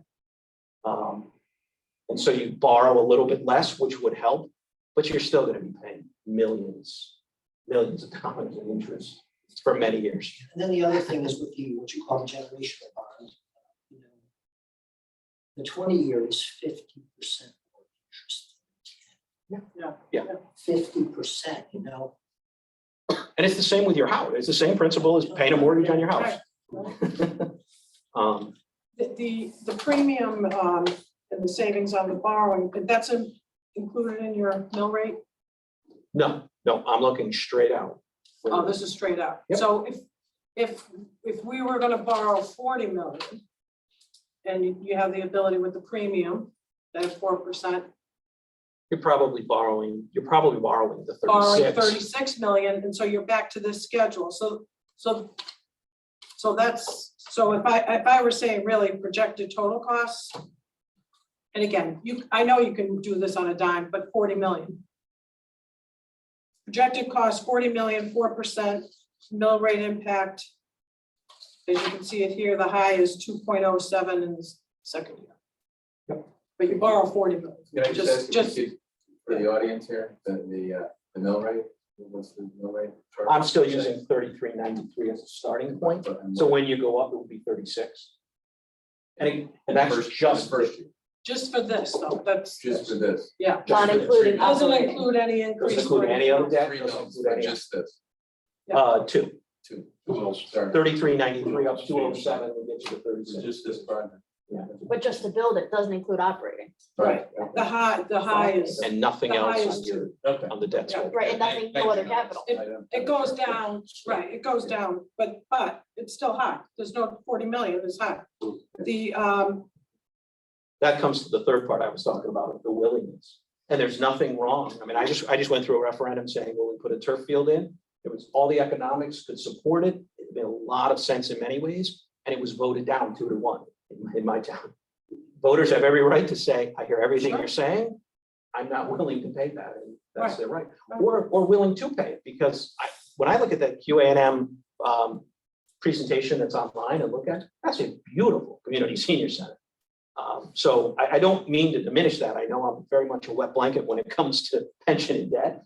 But there is the other side of that. It is a great facility, and it's long needed for the swim team. Sorry, for the coach. Excuse me, Go ahead, Dave. and this is a little different, but I want to bring it up, but it does impact what we were doing. Mike, Tim and I went to Putnam YMCA tour last week. And Amanda, this is probably one of the best documents I've ever given since we've been doing this. Amanda Kelly gave us the annual budget. Now, they are a 46,000 square foot facility. And their projected budget for 2022 expenses are $2,219,000. So about 2.2 million operating budget annually for that facility. Now, that's at 46. I extrapolated that to 70K. just based on a per square foot cost operating budget, and I end up with a annual operating budget of almost 3.4 million. So the question is, as we discussed this, it's not just 3.4 million expenses. in expenses, Yeah, right, yeah. right. So that would be based on, you know, what the Ys do, and they run a pretty tight operation, I would think. We're at a $3.4 million annual operating budget for a 70,000 square foot community senior center. Now, what do we do with that? Do we bond it? Do we pay it out of mill? Do we pay it out of mill rate?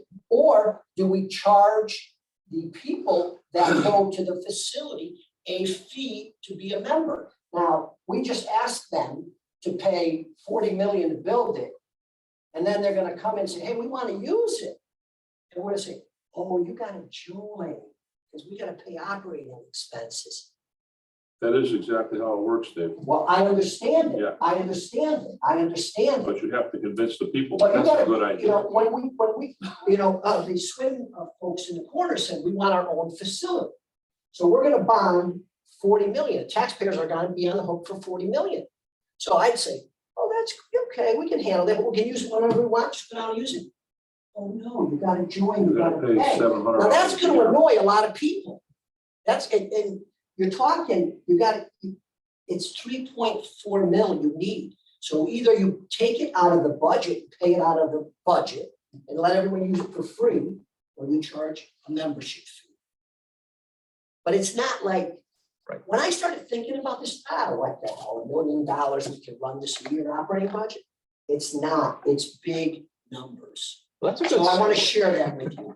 Kevin had told us. Yes, what and Board of we've Finance discussed meeting was that, $3 like, million. for Newtown.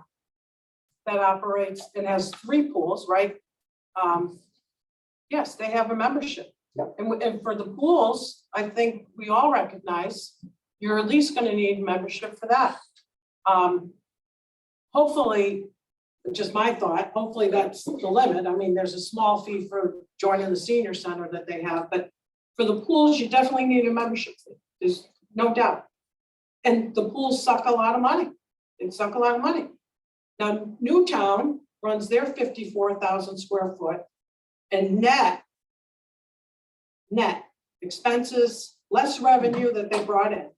And their fees, their revenue fees are much less. I don't know about Putnam's, but less than the Wise revenue fees. And again, we have it. I don't have it here with me, but we all have it. It was like $600,000 loss. So call it $1 million. That's an operating budget. You wouldn't bond for that. I would hope not.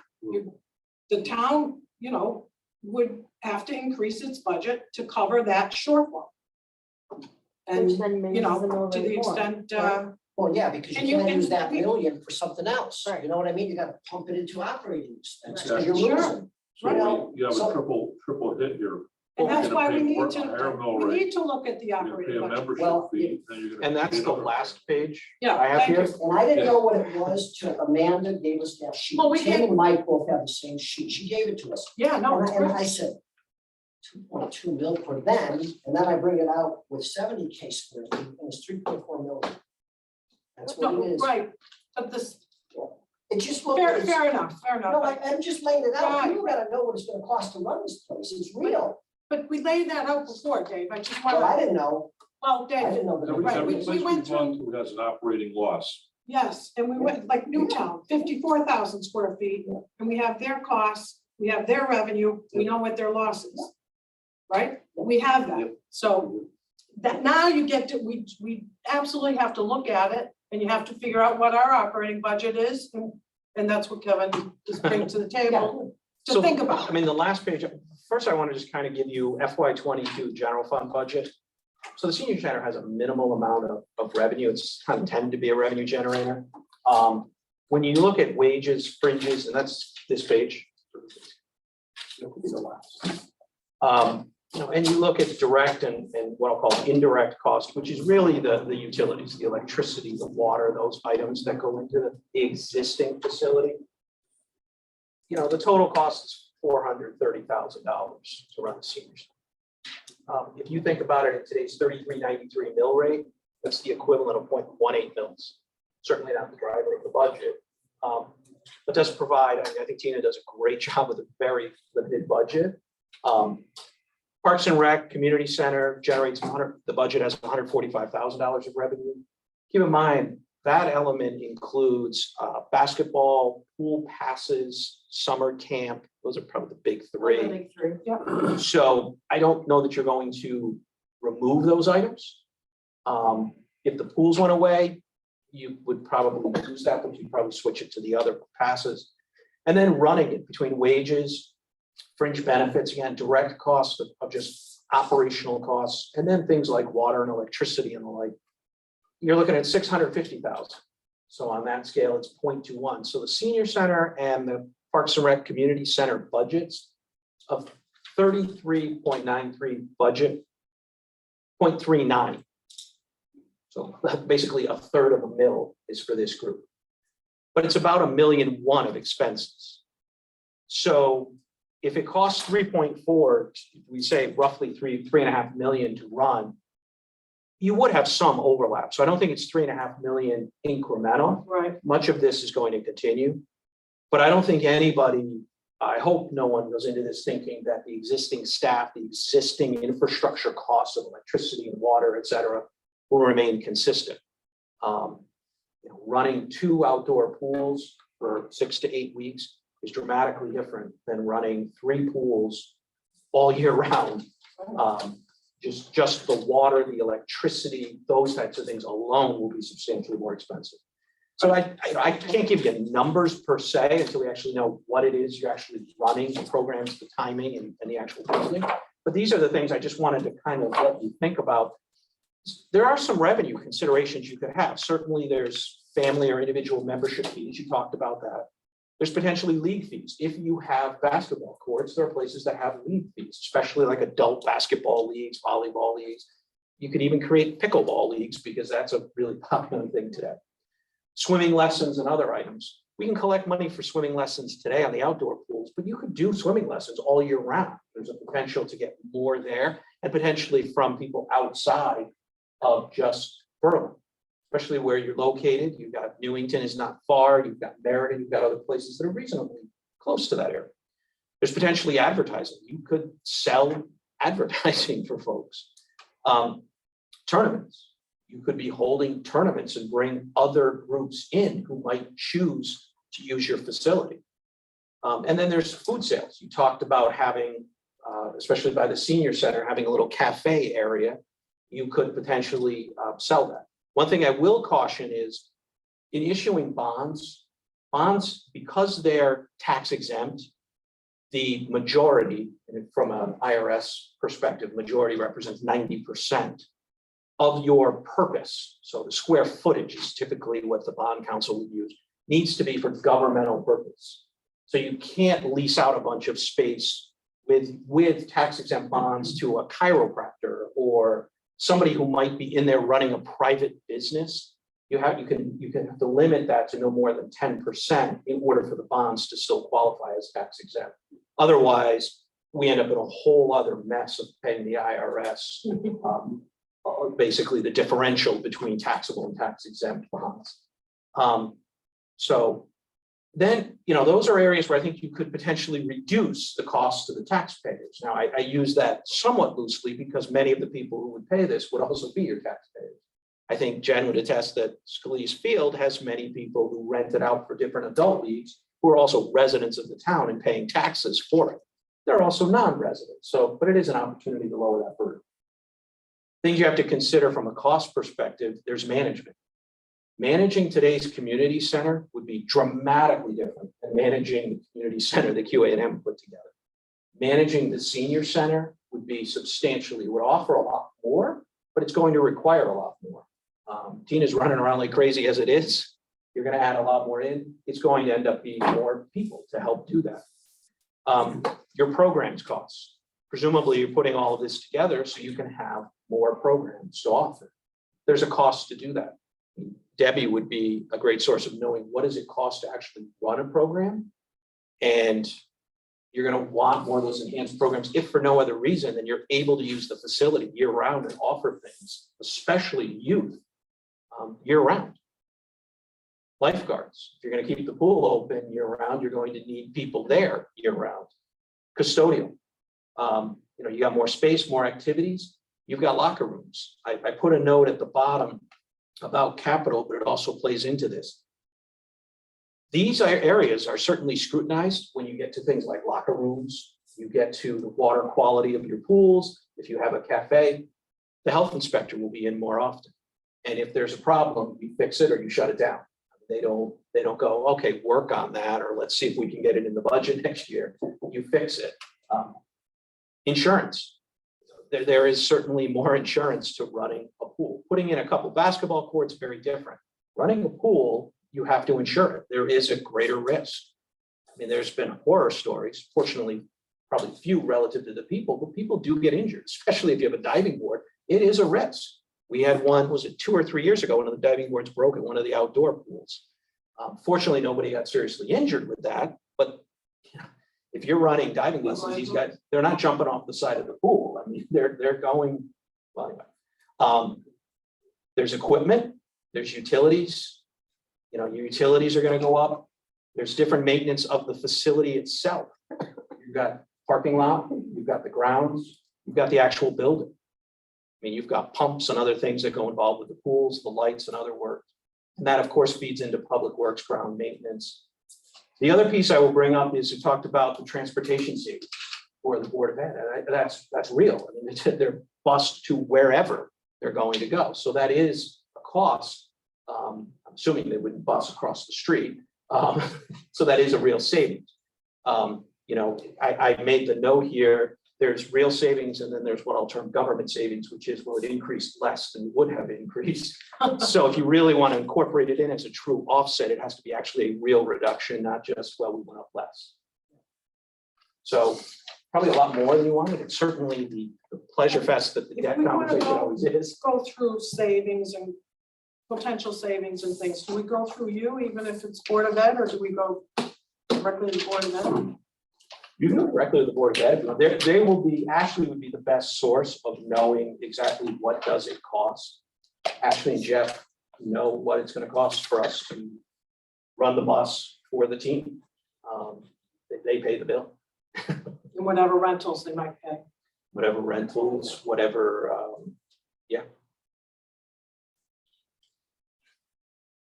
So I know it was a lot of negative, but I will say again, there's a lot of costs. There's certainly going to be an impact to the taxes. There's no way to get around it.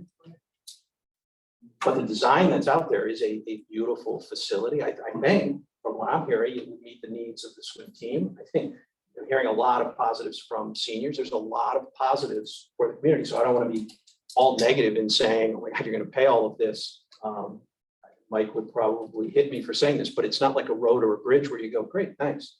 I mean, certainly you don't want a bridge to collapse, but nobody's going to go, great, it's a bridge. This is something you would go to and go, wow, this is really nice and I can use this. So I don't want to diminish that either. The current senior center, I know the housing authority owns it or whatever, but we pay all major repairs like the roof you have in the budget. For our half. Right. Wrong part of it. For what we use it for. But we don't, as I understand it, there's some deal, like it's $1 for the rent, right? That's. And then we split the insurance, the utilities, that type of thing. Yes, because there's housing. Okay. And I guess that is another potential added benefit is if you were to do the senior center, there's the potential to convert the existing senior center into additional senior housing, use the other half of that facility. I'm not an expert on how that works, but it could potentially provide more senior. I'm not sure how many units. It's not, I don't think it's a huge facility right now, but probably get some additional senior housing if they wanted to convert it that way. Thank you, Kevin. Thank you. This was information we need to hear. See you in a few days. All right. I received a call on Monday morning, first thing from Don Rittman from the Y. He was impressed with the amount of questions that they were given and was asked for more time, wanted a couple more weeks so that they could be better prepared to come in and speak with us. So, I'd like to try and get them in here this month. schedule the meeting in 2 weeks. Yeah. Did check, That's okay. February 24th, this room is available. That was the date you already Yeah. told me That's what I about. was thinking. November 24th. Yeah. It's a Thursday. It's- Another Thursday. Yeah. So it would give us back to back because we had the And you can do 24th it and then the we'd be here the 24th? Thursday. after. We would just have to get back to them and confirm. Yeah, I didn't want to reach out until we knew. It was good with everybody here. Yeah. There's no other town meeting, so it doesn't conflict with any other commissions or anything. What was that thing? February 24th, it's a Thursday. And we would do 6 o'clock in this room.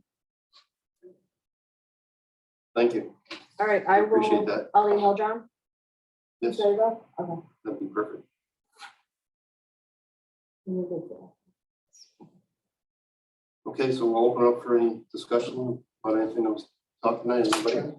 Sure, David? you wanna Okay, go first? so, at our last meeting, Jen included in our package a revised list of dates that we would have to meet in order to bond, to go to referendum. Right, Kevin, Right, good so, thing you brought that Kevin, up. so, You need to- yeah, so Oh, come Kevin. on back, Kevin. So I understand, you can stay there for now. Oh, okay. The original dates were crossed off and there were handwritten dates that were added. Now, the date that town council, the drop dead date is May 17th. For the town council, according to what I'm seeing, to get underway on bondings if the town council decided to bond. To send it out to referendum.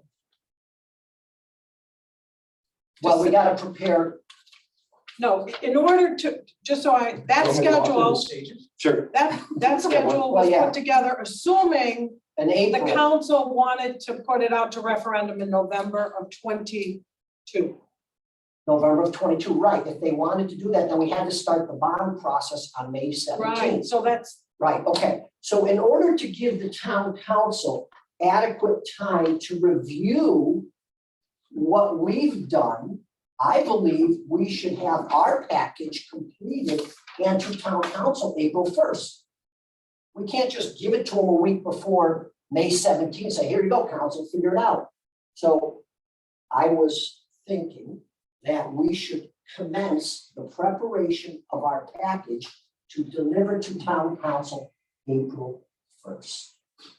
we should start. Yeah, we gotta figure this out. What are we gonna deliver to them? Oh. All of our work, because they No, need for sure. time to review it and make a decision if they want to bond. Right. So we should be striving to give them our work April 1st. That gives them 6 weeks to analyze everything we've done. We should submit April 1st. We should submit our stuff to them April 1st. Okay, And then it's their baby and they could take 6 weeks, look at it. And by May 17th, they sort of have to make a call if this is the option they want to do to get rolling with bonding in a referendum. Because if we don't deliver this in time, you're going to miss your referendum date. So my gut is we should set a goal to deliver our work. I don't know who types it up, who packages it. I don't know how it's done. But we should deliver them a package. And I don't even know, Mayor Kaczynski, if April 1st is adequate, if 6 weeks is adequate for you folks on town council to review the volumes of information we're going to pass along to you. But I figure 6 weeks was. can I ask Kevin a question? Sure, On the schedule? The question I had, Kevin, is when this started and it was considered, maybe we were gonna go out for a referendum in April of this past April. The thought was that the work would have to be submitted to the council by the end of December. That was the dates. I don't know if these are. Well, the first. January 4th. Yeah. But before the we end of buy. December. So to Dave's point, it would be December 1st. It would actually be, Yeah, well, you know, yeah, you can't just give it to them November, December 31st and they got But- to vote by the 4th of January. but I'm just trying to think, right? So say January gets you to April. And then May gets you to September 13th, and then the referendum's November. Those dates assume council has August off every year. So you're losing a month in there. That does not mean the council cannot meet a special meeting to review it. One thing I do want to caution that I first got you. stage. So there's a month missing because of August. Right. Okay, because the council's off. The first step in the process is for council to direct the town manager to engage bond counsel to draft a bond ordinance.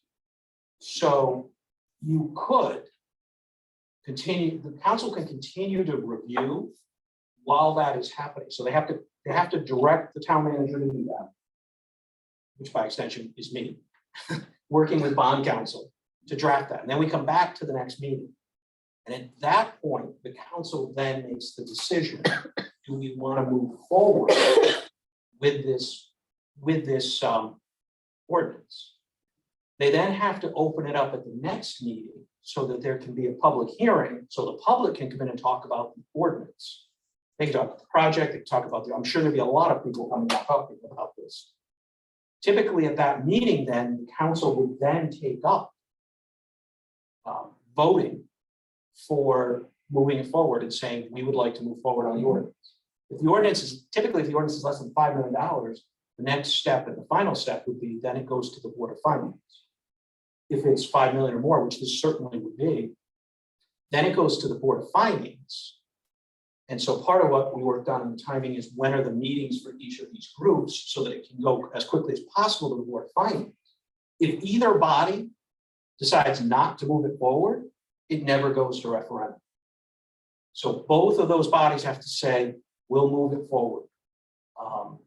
Then it has to go to referendum. The reason that you have to be a month out is because the town clerk needs to be able to take this information and add it on absentee ballots, because anybody who votes absentee has just as much right to vote on the item as someone who votes in person on that day. So I think your dates are great. I think they absolutely, you're 100% right. But I also want to tell you that could pick up another, realistically, you can pick up a couple more weeks from there as the bond council is developing. Because it can be developed and the council could decide at that point, we're not comfortable moving it forward. So you do buy a little bit more time for the work to happen, but that's the basis of the dates. You're dealing with. Plus, we're in a budget cycle. These people are very, very busy, and we have to allow them time.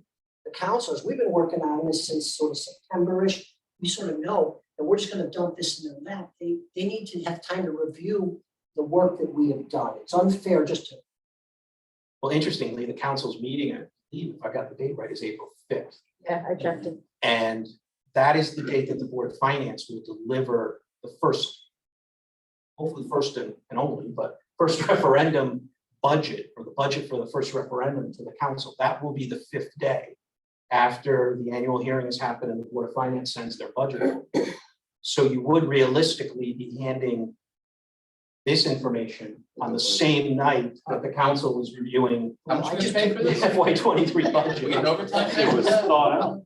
I just made up the date with that. Pick whatever you. No, your dates are right. It's a good time frame, I think. Well, we gotta do it because if we don't get it to the council in time, if we deliver it to them in June, they can't even do their work. It's a dead issue. So I think, give it to them April 1st. They have 6-8 weeks for all the councilors to review it, maybe ask some questions, maybe we end up doing a presentation to them, I don't know. Yeah. And then they make their decision. We're just a fact gathering group. We just gotta give you the information and you folks move along with it. We have our list of tasks that we have, right? Mhm. And we need to conclude on them and make sure we've hit them all. But who inputs The all? town, so I prepared the task list, the town council approved it, gave it to us, that's our task. That's what we gotta do. Yeah, but who sits at the computer and inputs all this, and does all this? Jen, and You guys make the presentation as the committee, I think. Well, I don't think I would we be. do need staff I know. help, We gotta do need deliver a staff hard help, copy to these and I people. can Who help does as it? well. That's what I wanna know. Yeah. but we Come up need, with we an need outline staff of help. what we want in it, and then we'll just. Right, we're put it gonna- together. Right, we Yeah, all I gotta think pitch in and get Yeah, it I done. think, yes, you need a written document, but I think it's more of a presentation by this committee in front of town council, explaining what Yeah, you're I mean, looking for. Is that not a problem? But what goes on the PowerPoint, Dave's right, Yeah. We need time. Yeah. We need to meet more often. Totally agree. And we need to start making sure we hit our list. The one thing that I am concerned about is during our process, we haven't gone out, we haven't reached out to the public. I've said it a number of times. I realize that. If the mayor wants to reach out, I think there's an appropriate time for someone to reach out to the public, meet with businesses, meet with the seniors, meet with the schools, people, to make sure, because what we're doing is fact gathering, right? But fact gathering, part of it is, what do the people want?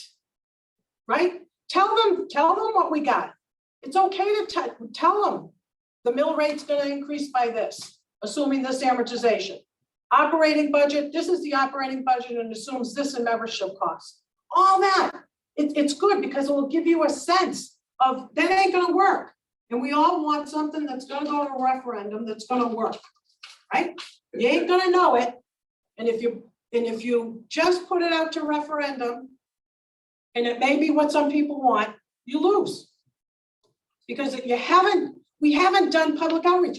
We're paying Tom Arcari, our town will be paying him to do more public outreach. He was supposed to be doing more, and it stopped. If I may, that is the plan, but the plan, we need the info from you to inform the public of all the facts. We just tonight got these facts, okay? So I can't reach out, we can't reach out to the townspeople. No, I agree, right? but So you we can gotta- do it periodically though, too. Well, yes, and you have, another big group coming in 2 weeks. So once we have all the information, all the options, then we go to the people and say, here's what this group So- has come up with, here's what the town council. In this schedule, we include public outreach. Yes, well, we're gonna do that, but what are you gonna outreach when you don't have the numbers to tell them? No, You just got so- numbers tonight, right? So where do we put that in this schedule? For And I you say guys? that because for you? everything's gotta be I think done. the outreach is coming from the council, not from you. Yeah, it's not Well, our. that's fine. After we Are get you your gonna- report. So if we're done April 1st, if that's the date? Yeah. You got time to do We're public gonna- outreach? We're gonna have to, Okay, we have to do what we gotta do. and and again, I'm just sitting here because I've been the one saying we have to make more and more, and we haven't. We've been, for other reasons. Now we have April 1st. If we could use 2 more weeks, April 15th, I'm just trying to give us more time because I know what we have against us. What we have to do To get your report together, yeah. That's- to present it to you. Yeah, right. Well, I think we should shoot for the April 1st date. If we burn it by a couple days or a week, we burn it, but we should have that goal, because if we set the 15th, we're gonna end up missing that one too. Boy, I wish we knew that and said that before, but yes. Council Well, I meeting just figured it out April tonight. 5th and April Oh, 19th. I just figured it out now. We have a meeting. I'm looking at this and I'm saying, how the hell, I'm I sort know. of like thinking, what's town council gonna do? That's what we've been saying, though. I agree with you. I Well, we just agree. got this document January 20th. This just came Yeah, we revised had in the our last last. meeting. Yeah, January 20th. And So we've what been are we talking- talking about? 2 But- weeks? No, but just this document, but we've been talking about this time. We needed to schedule things out so that we could get it to them April 1st. I agree with you. So And now here this is where we we have are. 2 months. This is where we are. We gotta do the best job we possibly can. We gotta deliver that to them in time, so they have adequate time to review it and make their decisions. All right. That's what we gotta do. I mean, Just like- believe me, I'm willing to put whatever time in we need to. I I think so too. totally will do it. Gotta do it. My question is, so we've got right now in the books, we're meeting, jumping on the 24th, so we have that one. We have a scheduled meeting on the 3rd of March, is that right? Right. Sounds right.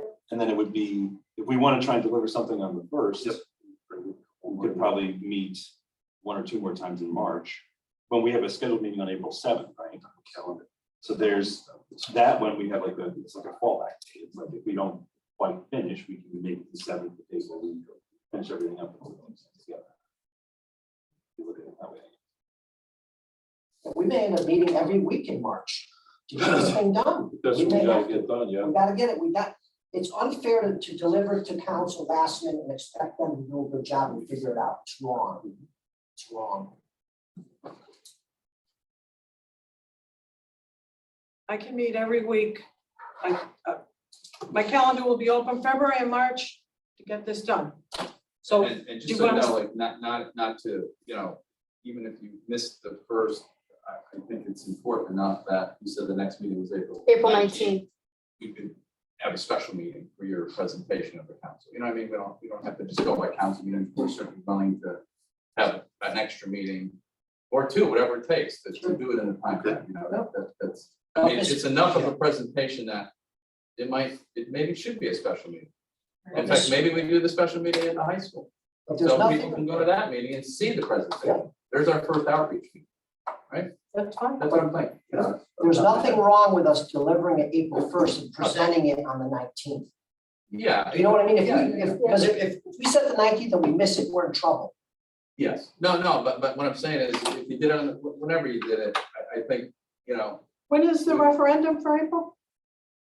The budget, the normal budget referendum? it's Last the end of Tuesday, April. April 26th, I think, the last Tuesday. So So we could have a again, meeting the presented difference to you before guys, then. you might need that time or, you know, to prepare for that. But I think a public Yeah, the meeting. first 2 weeks of meetings, a lot of board of finance and You know, budget in a big meetings. venue.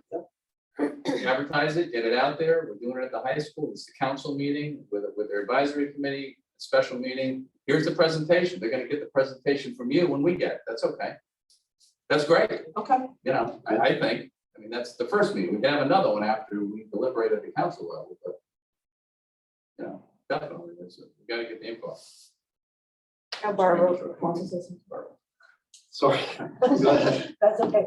On the outreach, my Commission for the Aging has requested a meeting, a forum in April to have a presentation. And we would like to do that at the senior center during the day. And I'm running that by the committee to see if that's okay, because they would like to be able to ask questions. And as you know, they're a very big voting block, so they do want to know and see what how we're gonna do this. Barbara, are they asking? Like, this would be the final presentation that we're just talking about, the final presentation. Are they asking, you know, to have that type of meeting, or are they asking for another type of meeting where they want to provide feedback on the project? We are gonna, yes, they do want to be provided feedback, and by doing it that way, because they don't always want to stand up and speak, we were gonna do written questions. So it will be a presentation and written questions. And we need to give them an opportunity because they requested, so we need to give them an opportunity to have their say. A presentation of what the committee knows so far. Well, I was thinking of the presentation like something that Tom would do, just a brief, something brief. I don't want to do a long dragged out thing for them. But I do want to have them see what we're presenting. Because right now you guys don't know if you're presenting Tom's No. design or not, so, The town council would decide that, so we don't even know what Right. it's gonna look like yet. yeah, and you don't even know what your presentation to council is gonna look That's like. what I was trying to That's something that has to be understand. formulated into some kind of organization. They're saying April because of weather, like come to this meeting, right? Audience of citizens could They don't come. want to do it in the bad. Okay, so That's so why, they want to provide, I'm trying to understand. They want to provide feedback before we come to our final conclusions that we give to the town council. So unfortunately, April's probably too late. If you're looking to make your formal presentation to council in April. Yeah, but you know, Right. you guys, maybe you're missing this point. You guys are advisory, so the council in April, you know, the day you make your presentation, we're not making any decisions on anything, so the input can come to the council as well. I mean, it doesn't. So the council could hold that kind of. Yeah, Yeah. you know what I mean, Barbara, like, we're not making any decisions until we get your report, but even if we do a smaller, maybe version of the report at the senior center, so they don't have to go to the big, you know, let's say, high school presentation, they would have all the info, and then they can ask questions, which we're gonna listen to, we're gonna incorporate in our review as a council, right? So, what are you saying? We should do it before April 1st? no, maybe, before, you know, whenever we figure out to do, I think it needs to be a special meeting that you present the report to the council in a big form. To me, that kills a couple birds with one stone, like you get out to the public Mhm. right away. Just- And normally that would be done at night. Yeah, it'd be at night. I'm just saying this because I think That's that's at what, night. right, During you the said day, daytime. Yeah. either that day or a different day around that same time frame. You know, let's say your thing is done April 1st, you know, let's say it's done Yeah. within a week of that. I mean, I get, not hard, fast deadline, you know. Maybe we do a smaller one at the senior center during the day. Understandable, they probably want it during the day, I'm guessing, right? Yes, they Yeah. do. So, you know, we can do it, you know, after the big one and have a smaller one the next day, let's say, or, you know, something like that. We can figure that out. I agree with you, they should. And So that they smaller can, that would be a one, public forum that Same the day. council would Early. hold, Yes. so that they can provide Right. feedback to the council before they make a Yeah, final decision. absolutely. Yeah. And I think we should have another public forum. I don't think it should be at the high school, because I think that's too We're difficult. gonna have another one too. It should be at Yes. McGee. That's the first one. Well, we can do that one at McGee if we want, you know, we can do that. I mean, I'm not talking about the senior one. No, no, The no. senior one should be done Yeah, at the senior center. But I'm just talking about public. McGee, why public easier to get to, easier to Easier to access. get to, easier to park. Well, you know what? We do the council presentation at McGee. That's fine, doesn't have to be the high school. And or we could do a They second can one. do it, they have Yeah. access to Yeah. the stuff, right? Well, I hope that, I'm sure. they do. Yeah, We okay. could do it. Yeah, we could do it there for the special meeting of the, you know, of the presentation. Yeah, whatever, you know, we're gonna make it, like, we want the public to come and see it. And So they we wanna want make it to, as and easy- they do. and they have need to see it. Of Yes, course they do. absolutely, So we absolutely. wanna make it as easy as possible. And not only that, but you want to have enthusiasm for this project, because it's such a wonderful project. Absolutely. And you want people to know, and there was a letter in the paper from someone that said, we don't know what's going on. Right. People need to know what's going on. Well, of course, but it's not done yet, so. you Oh, I but- know you that. I right? know But that. when it is done, I agree 100%. I just. you know, Before any put out- final decisions To are put made. out, right, of course, before the final decision, but Yeah. I don't think it's fair to the people, and because you know what happens once a little piece of it gets out. So let's say the little piece just gets out tonight. Oh, 3 mils, $50 million. We don't want that getting out that way, do we? No, absolutely. We not. want the whole presentation to get out, all right? Every option that you guys present, you know, you don't want a little piece to get out, because that's, guess what? That will kill it. Yes. That'll be done. Because It's they're gonna over. ask money. I mean, Of course that's they gonna- are. Absolutely, you You're gonna be know? crazy if you don't ask about Yeah, the money. That's today's world, what's gonna, yes. But I would definitely accommodate, and I envision another one, so 3, I mean, we could do one at the senior center during the day, I think that's fair. We could do one at night, whether maybe McGee, if that's an easier location for more people to get there, that's great, we can do it there, that's the kind of the big one with the council at night, a special meeting, I think, not on a council day, I think before August 19th. And then we could have another one too, you know, in another end of April, very beginning of May, before, you know, whatever, before a deadline, you know, we have to try and make a decision, so. So they requested April, but should we think more about the end of March? I mean, I just If you want to have, get like, if better you have, weather. I mean, you Yeah. could do, I suppose you could do a informal one if you have most of your report done. I mean, again, I would hesitate to do a partial report for them and then it's different, you know. on Yeah, April. right. Yeah, I think doing it in That- If that's April, all- something that- changes or right, that's whatever. what I I would think do. doing it in April, once you're presenting it to council as a final Yeah, it's the product, is final the best product. thing. I was to gonna do. Yeah. Okay. Because like the mayor said, they're still gonna be taking public input. Yeah, it could be after, After- it could be after. After we deliver the report. Brendan, I council. think we have to have a Focus on the focus council on the action. agenda. Yeah. It on could the be the next format day, of Barbara, what you know. this That would be a better Exactly. time. I'm gonna start trying to Also, right? create something just based Within on your that thoughts. week, I'm you know what I'm gonna sit at my saying? desk and lose my Let's say- mind. let's say- But so let's if you guys say, hey, we Tuesday, wanna do a PowerPoint, we whatever, wanna have one slide that focuses on this, one slide that meeting focuses, at it's the just right, gonna the nighttime. Yeah. Then Yeah. maybe the next day or the beginning of the next week, we do it, we come during the day. to the senior Whatever, center.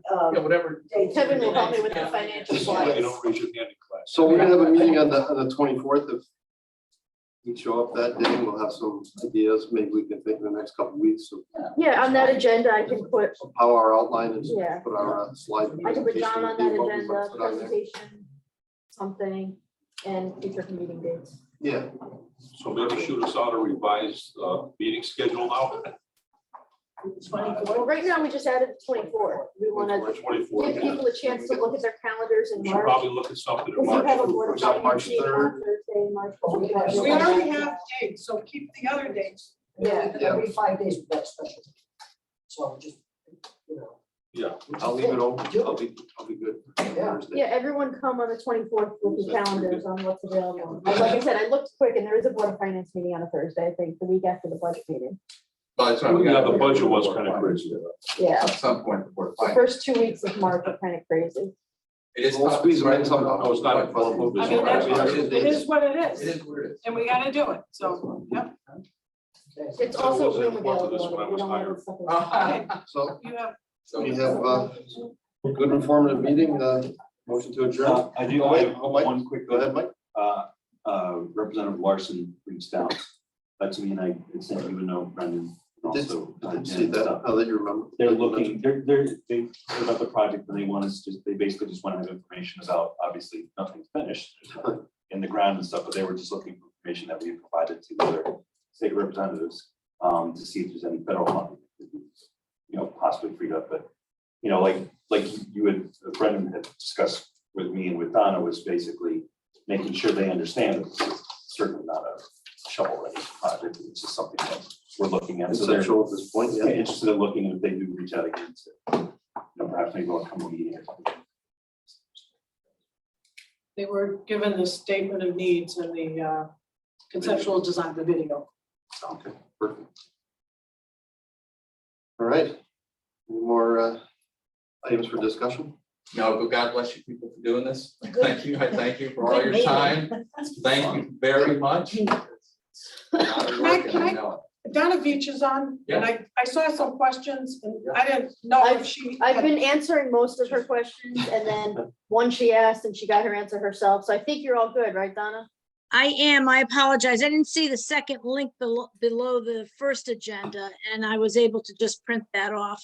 I wish I knew that before, but we're all good. I'll go through it now, and I was making notes anyway. So it's very informative. Thank you, everybody, for all your hard work, and we'll see where everything goes. So thank you. Donna, can I just ask you something to look at some point? I'm sorry, say it again.